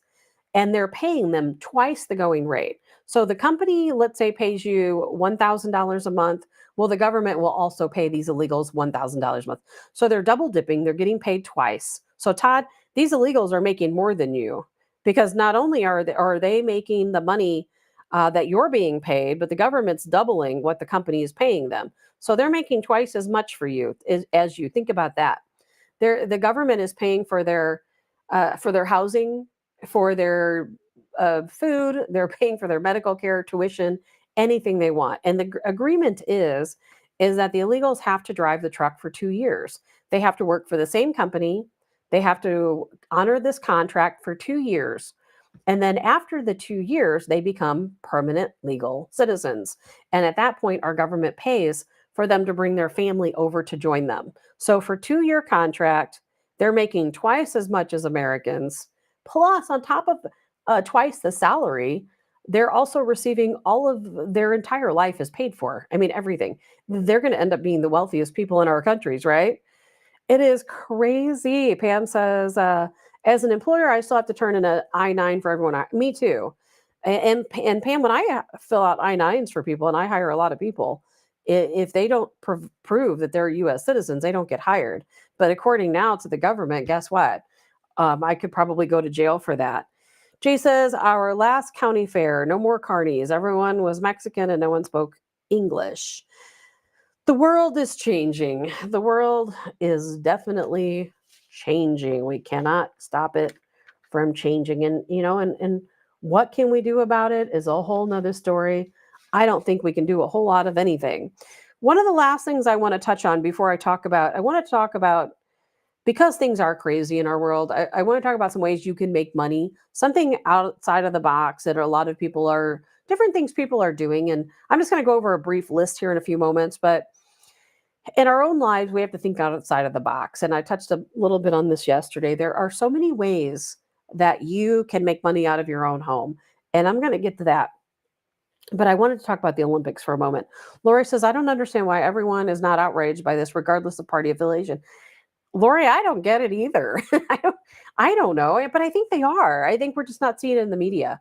I know that I think that members of the Black communities are really angry because they are the demarginalized of society, right? And they are the ones who feel like they're suffering the most and have the most least advantageous situation in the United States. And here we have these people coming in illegally, and they're, all the attention is paid to them. They're getting all the money and all the jobs. And I think that that's why we're going to see that Trump is going to have a large presence in the Black community with the Black vote. I really do see that happening. Dave says, deport all illegals, make English the only language in America. I said, Dave, yesterday, where is a country where I can go? Because I'm ready. I'm about ready to go. Where can I go to where I can, somebody will pay for me a ticket to fly in, and they'll give me free housing, and they'll give me a job where I make twice as much as the residents in that country. And they'll pay for my food. They'll pay for my tuition, my childcare. Everything I need will be completely taken care of. I would love to know where that country is, because if there is one, I'm going. I'm going. So before I get into ways we can all make money, I wanted to touch base on the Olympics, because I mean, literally, how can you not? I mean, how can you not? It's insane what's going on over there. I read an article yesterday. I had kind of pushed the Olympics out of my mind.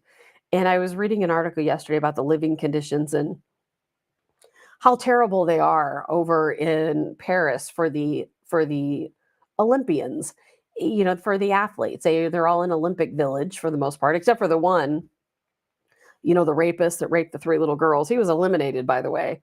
And I heard that he was devastated and cried because the crowd booed him because he raped, a little 12-year-old 3 times. I think he deserved those boos, and he shouldn't have been in Olympics anyway, right? They should have never allowed him there. But that's what the Olympics is about. And I'm going to play a video about that here in a moment. But think about this, this is how out of touch the world is. Over in Olympic Village, did you hear about their diet, the food that they were serving people, these athletes who need their nourishment more than ever? they said that they had made sure, Paris made sure that the Olympic Committee made sure that 68% of the food that was available to the athletes was vegan. And of course, no one was eating it. They showed some of the photos. You guys have probably seen them passing around of this vegan food that was being served in the Olympic Village. And all of the athletes were getting sick. And they were all tired and worn out because they're not eating. And so finally, the Olympic Committee had to bring in more food because all of the athletes, they were eating the meats and the dairy and all of the non-vegan food. So eventually they had to scrap the vegan plan and bring in the real food. And it was kind of funny because I read a statement of one of the committee members who's they couldn't believe that the athletes wanted to eat real meats and not this vegan junk. How out of touch are these people? How out of touch are they? And the Olympic Committee, I mean, they have to be some of the farthest of the left to have put on this entire shenanigan. And it's unfortunate for the athletes because they're the ones really who suffer. These people, man, they have lived their entire lives for this moment to compete in the Olympic Games, and it's just all turned into a joke. Todd said, better get some steaks over there. No kidding. I don't want to eat that garbage either. I do not want to eat that garbage. And I know they don't either. They need their nourishment.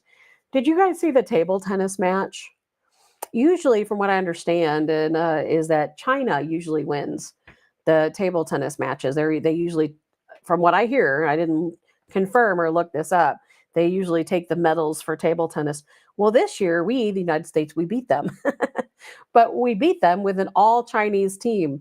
And when I saw the photos, they're like, oh, this is the United States team that beat the Chinese at the table tennis medal. And they were all Chinese. I kind of cracked up about that. But that's what's going on with this Olympics, isn't it? It is. Yesterday when I talked about this, I felt stupid even saying it because I'm like, what? How ironic is this that we have our women's boxing match and the only two people left are the two men? I mean, it does. I feel like I'm living in some crazy parallel universe. I really do.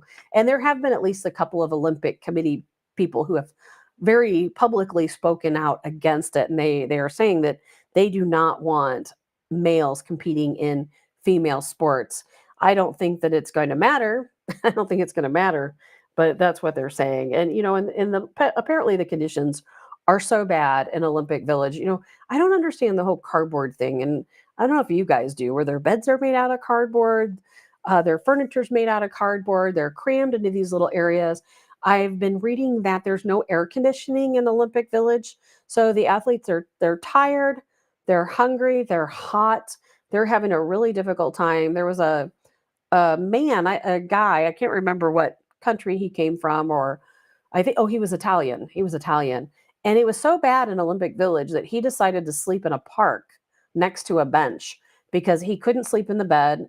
It was too uncomfortable. He couldn't sleep in the room because it was too hot. And of course, there's parties going on nonstop in Olympic Village. So he said it was very loud and disruptive. So he decided to go outside and sleep.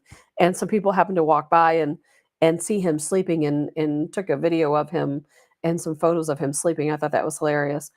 Sherry says, check out our chicken and make sure it says hatch. No, otherwise it's lab grown meat. No kidding. Amy says, I couldn't believe how tall the Chinese volleyball team is. Me too. I saw that too. I haven't even watched the Olympics.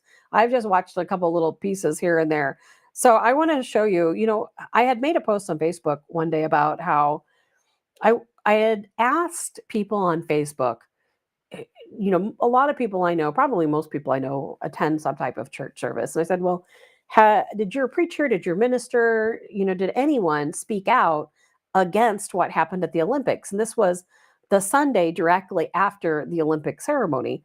99% said no, that when they attended church services, not one word was spoken. There was nothing. Nobody said anything. And I thought that was crazy because I'm like, how is it that all these church leaders are not using this opportunity for a lesson? Because it certainly should be one. And then I read the statement on here from the Archbishop Vigano, who has been excommunicated from the Catholic Church, and he was very open and honest in his statement about what he saw. And then I came across this yesterday. Now, I do not know Todd says his condemned it 100% good, Todd, because they all should. I was shocked that people weren't condemning it. And I apologize that I do not have the name of this man speaking. It was sent to me and it just said Archbishop. It came into my text line for the show and they did not relate a name and I wasn't able to find the video. So I'm not sure who this person is, but I wanted to play this for you because I really do. I think we're in a battle of, and I think most of you agree, we are in a battle of good and evil, aren't we? The battle between good and evil. And I think we saw that at the Olympics, probably one of the biggest public displays we've seen in a long time. On this past Friday, we witnessed an unbelievable manifestation of the darkness and sin in our world. The abominable mockery of the Holy Eucharist at its institution for the opening of the Summer Olympics in Paris. It is difficult to imagine anything more debased and blasphemous. That such an event could take place shows us in a most painful way how what was once a Christian culture has become the theater of Satan and of those who cooperate with his thoroughly evil plans, the plans of a murderer from the beginning who has nothing to do with the truth, the plans of a liar and the father of lies. Our disgust and anger about what happened at the Summer Olympics awakens anew our consciousness of so many other manifestations of the open rebellion against God and his plan for our salvation in the world.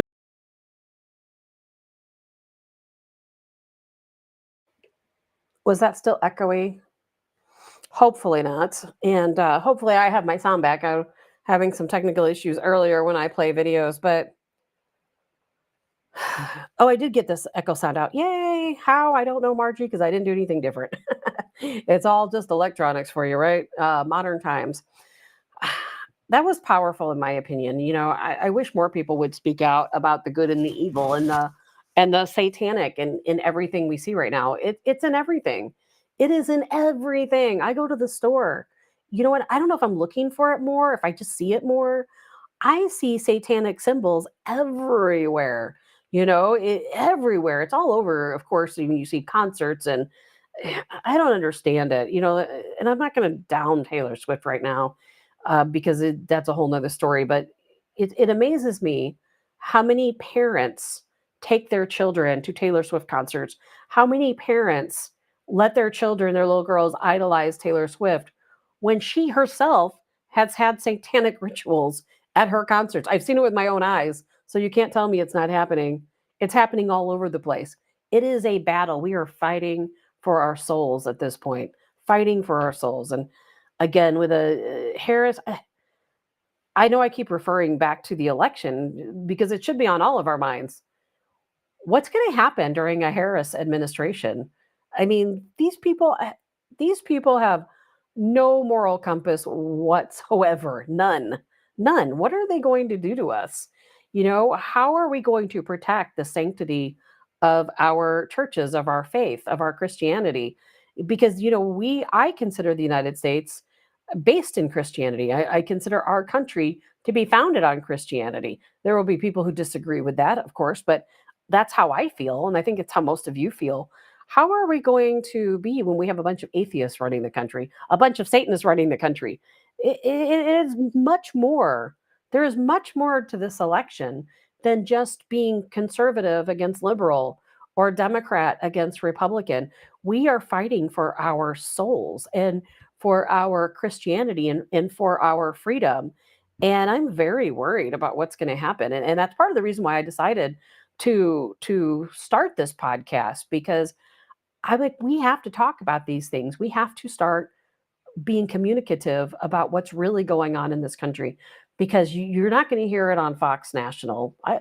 You're not. I don't care how much you like Fox. You're not going to hear that much on Fox. You're certainly not going to hear it on any of the other stations because they don't allow them to talk about it. I'm not saying some of the hosts on Fox don't understand what's going on. They're not allowed to talk about a lot of this stuff.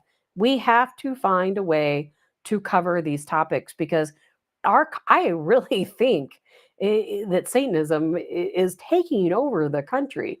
I live out in some rural area and I came across some person here who is into Satanism. I'm like, what in the world is happening to our world? It is so much more. Todd says they all do it. Yes. And thank you, Todd, for missing my opinion on, let's see here, on the VP pick for Harris. Governor Tim Walz, I saw that coming. I wasn't sure it was going to be him or Josh Shapiro. I think that he is also so far left that he makes his actions in Minnesota during the protests were very weak. They were very weak. There were people who were killed under his reign in Minnesota during those violent riots after, I can't even think of his name now, was killed. And then 1,500 businesses burned down. All of that took place in Minnesota, and the governor did nothing. It was so bad that news teams were calling him out. Anchors on different news television shows were calling him out, saying, where is our governor? What is he doing about this? He's completely absent. He did nothing. George Floyd. Thank you, Sherry. How times change. I couldn't remember his name. So that being said, I'm going to play you Trump's newest campaign ad. I played last week one of Harris's campaign ads, but I have not seen a new one. I haven't seen anything else. I don't know if maybe there aren't any. I'm not really sure, but I've played numerous campaign ads from Trump, and his are also good. Jay says Walz hurts them, I think, but so did Shapiro because of Israel. Walz hurts them for who? I think Democrats will support Tim Walz. I really do. I think he's right down their line. If they support Harris, they will support Walz. No question about it, because Harris is so far left. Walz is so far left. It's unfortunate that they don't have anybody to bring them a little further to the center, but did we expect that? So we're going to play this Trump campaign ad really quick here. Trump has left the building.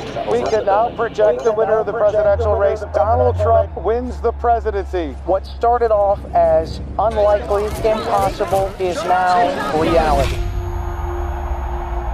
I will fight for you with every breath in my body, and I will never, ever let you down. We have a president who actually fulfilled the promises he made during the campaign. From securing the border to foreign policy. He now has a record as president that's pretty damn impressive.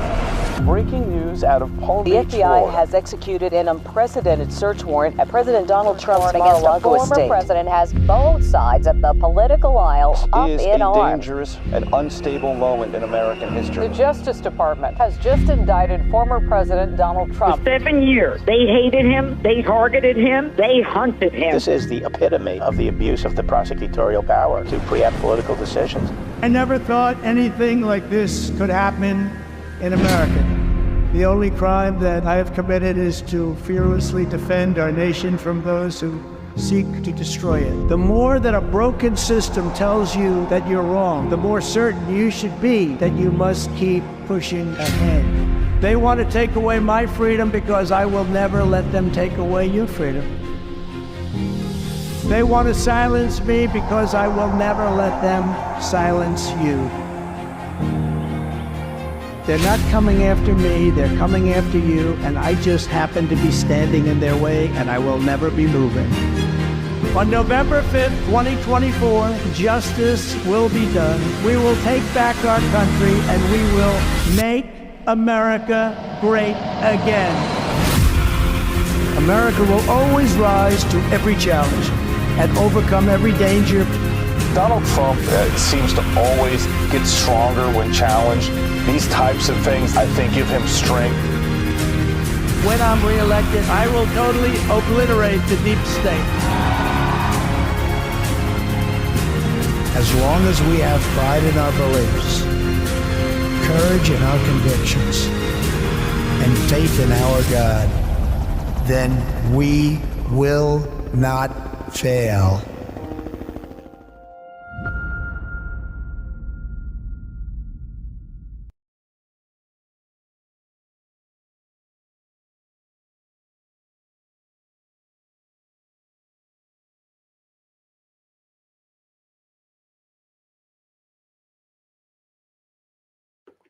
I forgot to turn my microphone on. Sorry. I'm doing my best to keep the echo out, and I forgot to turn myself back. Uh, Again, if I had a producer, they would push that button for me. Maybe I need a producer. Anyway, I asked, what do you guys think about that ad? I love Trump's campaign ads. Jay said, too much editing on the voice, and it doesn't sound like Trump. Well, I'm sure it's heavily edited. There's no question about it. But that's going to happen because he has a production team and very professional environment there. But I love his campaign videos, and there's so much to them for me. I I think they've all been absolutely fantastic. What I would like to see, I'd like to see an ad, and I don't think he's going to put anything out there like this, but I would like to see an ad showing what's going to happen if he doesn't win. Wouldn't you? I would love for Trump to say, you know what? If I don't win, this is what's going to happen. This is what you're going to see, and show the civil war that's going to unfold in this country. Because that is what I feel is actually going to happen. We talked about that a little bit earlier. And I think we're all worried about the direction of the country and where we're going and what to expect, what's coming. I know I am. And myself, I'm worried about, do I leave my money in the bank? Yesterday there was a lot of talk, and I don't think this is going to happen, but there was a lot of talk of the banks are going to limit how much cash you can take out, when the stock market was falling. And if we end up in a war, the banks very well and probably will limit how much cash we can take out. And I'm thinking, gosh, do I go? Do I take all my money out? What do I do? I don't think any of us know what to do. I'm thinking, well, is my job going to be secure? Am I going to have work? Am I going to be able to pay my bills? I think we're all along the same line. When you hear the words being tossed around yesterday, like recession and depression and World War III. And I personally think that we all need to be prepared. Hope for the best, prepare for the worst. We need to be prepared, and we need to prepare in our own home. And there's nothing wrong with being self-sufficient, doing things for yourself at home on the side. We're all busy. We all have jobs. Gosh knows I'm busy. I'll be working tonight. By the way, I'll probably be really tired tomorrow. I work until really late tonight, and I work really late on Thursday night. I have a lot going on in my own life, but I'm always thinking of ways how I can better myself and how I can do more for myself and for my family. Pam says, this is my biggest worry, what to do about banking. How do we prepare our money? A lot of people yesterday were talking about the crypto, putting your money in crypto, cryptocurrency. A lot of other countries are certainly investing in crypto. There's no question about it. A lot of countries are backing their currency in gold. We know countries are stockpiling gold. Those are all things to think about. Amy says, I'm going to stock up on food again. Jay says, even with the paycheck, we can't afford daily life. It's killing us, especially at the grocery store. Man, I spent $264 the other day at the grocery store. And I'm like, on nothing, literally on absolutely nothing. Todd says, you might go to Sam's Club today. I will tell you one thing, he might buy a skid of Spam. Not a bad idea. We know that was a staple during World War II. Not a bad, and they have all those flavors. I was just looking at Spam the other day because every once in a while I will stock up on things, and Spam is one of the things I stock up on. I don't really like Spam. They do have all those different flavors though, maple and garlic and bacon and hot and spicy and horseradish. My grandfather, who served in World War II in the Pacific, he was there when they bombed Hiroshima. He watched the actual bombing take place, and he loved Spam. So for Christmas, I would get him a basket of different flavors of Spam. Pam says, I hate Spam. I hate it too. But I will tell you, if you slice it super thin and fry it to where it's really crispy, it's tolerable. But I'll tell you what, it could save your life if it comes down to it. It has some cans of beanie weenies or something. But Jay says we're up to $380 every 2 weeks now at the grocery store for a family of 4. It is ridiculous. It is absolutely ridiculous. Amy says fry spam and dip in gray poupon. I'm not sure if I'm saying that right. I am not a mustard person. Don't like the mustard. But fried spam, not too bad if it's crispy and thin. But we have to start coming up with ideas. Yesterday I mentioned planting trees. I was talking about hickory trees. Other people were talking about fruit trees, planting trees. And I'm going to remind you again, you can go to any state park, walk around, and if you do it right now, while the it's time the nuts are falling off the tree, pick up some nuts, cold stratify them this winter, and then in the spring plant them. You can sell the seedlings. You can let them mature into a little bit of a taller growth tree and sell them. Or if you plant them on your property and let them grow, for the next 10 years or so, you could probably make about $1,000 a tree. Those are things to think about. And Jay, at my house, I'm having some premature black walnuts already falling, but they're perfectly fine at this stage for stratifying and planting. So that's something. So I was kind of going through my head last night of some things people can do to make some extra money on the side. And it's something other people are doing. You see people doing it, but you know what? You can do it too. Now, I'm going to tell you something that you probably don't know about me. And I've not made any money doing this because I didn't do it to make money, but it is something you can do. Believe it or not, I am ordained. And so if you ever want to get married, I'm your girl. But a lot of people do become ordained and you can perform marriage ceremonies. And I think the going rate's about anywhere from $50 to about $200 to marry someone. It is very easy to become ordained in most states so that you can marry people. Something you can do. Jay says plant peach trees. I've planted all types of fruit trees because not only can you sell the seedlings if you grow fruit trees from seed, but obviously you can sell your produce or you have food for your family. Plant berries. I've planted a lot of berries. Think about this. Nut trees, fruit trees, berries are continual sources of food. So if things get really crazy down the road, and you can buy mature trees and mature berry plants so that you have a crop your first year. People say, "Oh, it'll take too long." No, you can get that right away.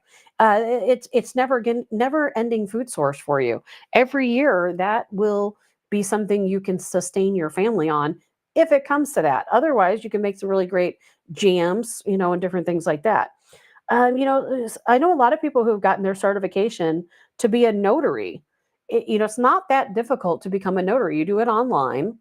And again, you can charge anywhere from $50 and up for notary services. You can have people come to your own home and you can sign their papers. You can do it at the library. I've had to have papers notarized, and I met a notary at the library to do that. That's something you can make money. Something that we're in desperate need of in this country right now is people who prepare taxes. A lot of during tax season, I know people, and some of them listen to the show. I know people who can prepare taxes in the tax season, and they can make anywhere from $30,000 to $100,000 just during tax season. And it's something anyone can do. Anyone can learn how to prepare taxes. And you'll go to somewhere like H&R Block or some of these other companies, and they will hire you even as a first-year tax preparer, and they'll teach you how to do it. You go through a certification process. You can do it all online. You can make a lot of money preparing taxes. And Pam says, green beans grow quickly and super easy. Yes, I have lots of green bean plants out. Mine aren't doing so great, but I do have green beans growing. And that's something you can succession plant. You plant them, you have some grow, you harvest them, plant some more, and you continue your harvest all throughout the summer and fall with a lot of other plants as well. A lot of different vegetables you can continue to harvest. And we kind of touched base on this already on my list, but growing vegetables and berries. There's a couple of different things you can do here. If you're growing vegetables and you're growing berries, you can start out the seedlings and sell them as plants, which is something I plan to do next spring. you can grow them and you can sell the produce, you can sell the berries, you can sell the vegetables. That's something that you can do. I don't think I will be good enough about it to be able to sell any of those things, but you can also take the product, the finished product, your fruits, your berries, your vegetables, and you can make jellies and jams. Have you seen people set up these little carts in their driveways or at their home or somewhere in town and they're selling jellies and jams and different things like that? Last night I watched a video of somebody who made a butter candle. And I thought, I could make a butter candle. I mean, it looked just like a candle, but it was made of butter and herbs. And they placed it in the center of a sourdough loaf and you light it. It has a wick in it. And I thought, man, that's a really good idea. If somebody wanted to learn the cottage laws in your area, so you know what to prepare and how you can sell it. But it's something you could do. You could be making these butter candles. It's very popular apparently right now. I'd never heard of it before. Sourdough bread. There are people making sourdough bread at home in their own little home bakery and selling these loaves for $10, $15, $20 a loaf for sourdough bread. Jay says onions. Onions are easy and can get multiple batches. Yes, onions, absolutely. A lot of people right now are planting carrots, carrots by the hundreds and with the possibility of selling carrot juice, selling the carrots and other different things. Jay says his tomatoes are growing good, but slow to ripen. Man, my tomatoes, I have probably over 100 tomatoes growing right now, but I have been hit with some of that white fungus that grows on tomatoes on some of my plants. Some of my plants had the bottom rot, and I've been trying to fix the calcium. It has been a learning process for me. We're going to talk about gardening someday, maybe on Friday, because I have a lot to learn, and hopefully you guys can teach me some things. But yeah, you can plant onions, potatoes, very easy to take care of. You can plant them by seed or plant them by, I'm sure that I know there's a proper term for this, but the little tiny onion seedlings, you can plant those and they kind of do their own thing. You let them grow. Same with potatoes. I've got some sweet potatoes growing and some regular potatoes. I bought a lot of seed potatoes this year. That's something to do to feed your family. You can sell them, but the point to me is to feed your family first and maybe sell what you have left over. But these little carts that are popping up at people's homes and their driveways, these people are doing really well. A lot of it's low maintenance. You put your products out in the morning. A lot of people have a little camera just so you watch, but it's an honor system. You leave a little box and they leave money and they take what they want and you hope that they pay for it. And I haven't heard of a lot of theft from these carts, but people are selling jellies, jams, candles, fresh cut flowers. Plant some flowers, sell flower bouquets. That's something you can think about. Um, Soaps, candles are going really good now. Again, know your cottage laws. A lot of people are selling syrups.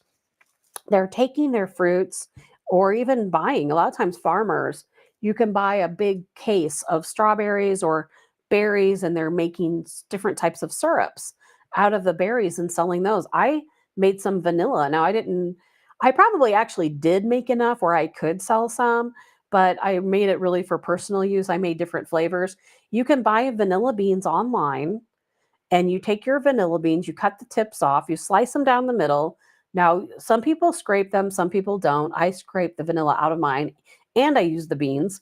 And you take your little flip top bottles and you put your beans down in there. I took the ends and I made vanilla sugar with those, but I took the main part of my beans and the scrapings, pushed them down in a little bottle, and then you fill it up with so much liquor. It's something, if that's something that interests you, I can tell you the exact proportions of what to use, but you fill it up. I did one with bourbon. I did one with rum. I did not do any with vodka, but I'm going to order another batch and I'm going to do that. But you let it sit. Now it's got to sit, 8, 9, 10, 12 months for it to get some good vanilla syrup out of there. But when you have your vanilla, that's something you can sell. You can put it in little bottles and sell it. None of these things cost a lot of money. For you to make your own jams, jellies, it doesn't cost a lot of money. Candle making, it costs a little bit more. You've got some supplies to make. Let's see here. It's somewhere down the line in the show, I'm going to share some recipes because I've been saving recipes for quite some time right now how to make all of these different vanillas and different jams and jellies and cakes. You'd be surprised how much money people make selling cakes and pies. There's a restaurant in my area that sells pies for $25 a pie, but they're more like a homemade type pie. And especially if you get into some of these different varieties that you're not going to find in other places, where you mix different flavors together, different types of fruits, they sell for a little bit more. I guess they seem a little bit more gourmet. But I mean, have you tried a pie from Walmart? It tastes like chemicals. A banana bread from Walmart. I mean, that stuff is not supposed to sit on the shelf and live perfectly fine, for a week. That's not real food. People are catching on and they're wanting to buy real food, and it's hard to find a place to buy real food. So those are some things to think about. Buy clearance items. I've come across a lot of people who will go to stores and they'll find clearance items. Now my own mother found 2 chairs this week. She's not going to resell them, but she found 2 chairs at Walmart on sale. These were chairs that were marked as $65 a piece. And she found them on clearance for $5 each, which is insane. Desk chairs, you'd put at a computer desk or something, $5. If you were somebody who wanted to resell those, that would be a really good deal, because no matter what, you could at least get $10, $15, $20 for these chairs. People are refinishing furniture, picking up furniture. Sometimes that can be a fairly free thing. People toss out old furniture all the time because they don't want to mess with it. It's old, it's scratched. You can buy that furniture, pick it up for free on the side of the road and refinish it. That's something to think about. Let's see, what else did I have here? I just talked to someone who said they're going to be using their backyard as a wedding space and they're going to be renting it out. That's not a bad idea. But a lot of weddings, it's more about the photos and putting on a beautiful presentation for your wedding. And this person that I know, they have a beautiful backyard. They put up a big trellis with flowers and put out some benches and some different things. It's very simple. It would have to be a small wedding, but they're going to be charging $200-300 per wedding right there in their own backyard. And they've already got several bookings once they stated that they were going to be doing this. That's something to consider. And this one's a little tougher, but I do know people who are thinking about renting out rooms to guests, like kind of like an Airbnb type situation. And it's a tough one because do you really want strangers in your own home, people you don't know? But I think it's mostly safe. I think you have to be very careful who the people are and vet them in your own way. But you can make up to $200 or more per night just renting out one room in your home, one bedroom for people who are traveling. And Jay says people are renting their swimming pools. That's a really big thing this year. People renting swimming pools. You absolutely can. Pam says I made basil salt with leaves from my plants. It's amazing on vegetables. I would have never even thought about that, but that's a really good idea, because I know I took the ends of my vanilla beans and I put them in a bowl with some sugar and I made some vanilla sugar. And now every time I bake, I put a little bit of that vanilla sugar in there, and it really does, add to it. And so I think that's a great idea. Yeah, if you have a swimming pool, rent out your swimming pool. Rent out a bedroom in your house. There's a lot of different things people are doing. There are ways. I hope at some point to have an expert come in and talk about the USDA. You can contact the USDA, and there are tax credits they can give you for your home if you consider yourself, let's say, a micro farm. And there are people I know who have goats who are definitely have never considered themselves a micro farm, but you can get some very serious tax credits if you are a micro farm. And I don't know quite yet what qualifies a person as a micro farm. It can be, I believe, how much planting you do, all the way up to having livestock. So that's something to look into. Excuse me. And not only that, but USDA loans. There are so many people looking into homesteading these days, and it's always a good option to look at the USDA and see what type of loans they have available, because they do have some really good loan programs. If you're thinking, the world is crazy, I'm out of here, I want to go buy some land somewhere, check with the USDA. I don't know all of the requirements, but from what I understand, they will sometimes give you home loans in certain areas. Now, it's areas they've deemed for agriculture. It's not just any home you choose. And through the USDA, sometimes you can get a home with no down payment and very reasonable interest rates. And sometimes the credit checks they don't require quite as much credit wise as a lot of other lenders would. That's something to think about. Pam says, I like tax credits. I heard that it is why we have so many car washes, tax credits. That's probably true. Probably true. And I don't know, again, something I'm going to be looking into more is what constitutes a micro farm. How can you use the USDA to get these tax credits? Because I've heard these tax credits are very significant. So that's something to look into.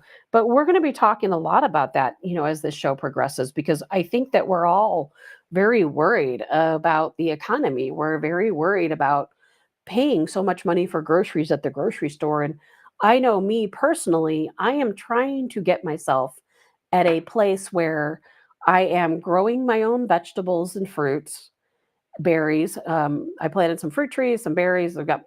I got a garden that's not really doing as well as I had hoped it would. Again, a story for another day. But that's my goal, is to grow my own food. And then as far as proteins and meat goes, I have some chickens. I have eggs coming out my ears, so I don't have to worry about that. But I didn't even add chickens in here. There are a lot of people who have chickens, and not only are they selling their eggs, but they're selling chicks. If you allow your eggs to hatch, if you have a rooster, which I don't, allowing your eggs to hatch, you can sell your chicks from anywhere from $1 a piece. I've heard up to $15 a piece. And for some very rare breeds, believe it or not, $200 a piece. So the range is all over the place. And chicks can sometimes, you have to step in and intervene and raise them yourself. But they grow very quickly, very, very quickly. Chickens, they start feathering out at 2 weeks. And then at that point, you can give them away at any point during that time.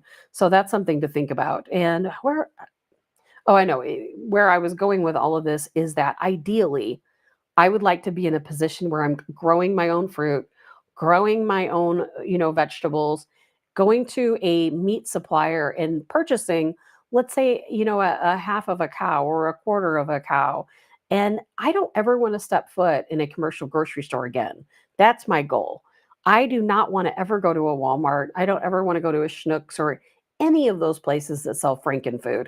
And it's less expensive to grow it yourself. The initial startup, of course, is there when you're just venturing into buying seeds and that type of thing. But there's seed exchanges. You don't even have to pay for seeds. There is a way for anything. And so I just want to remind everyone, if you have any ideas, ways that we can help each other as a community, I'd be more than happy to talk to them. I'm going to have some experts come on and talk to us about those things as well, because I think we all need to help ourselves, help each other to grow and to do better. And I would love to say that we no longer have to go to a grocery store and spend, as Jay said, $380 to buy some groceries. We can do but even if you live in a small home or an apartment complex, you can have a container garden. There's community gardens. There is a way for everyone. But I will not drone on about it. That's about it for today.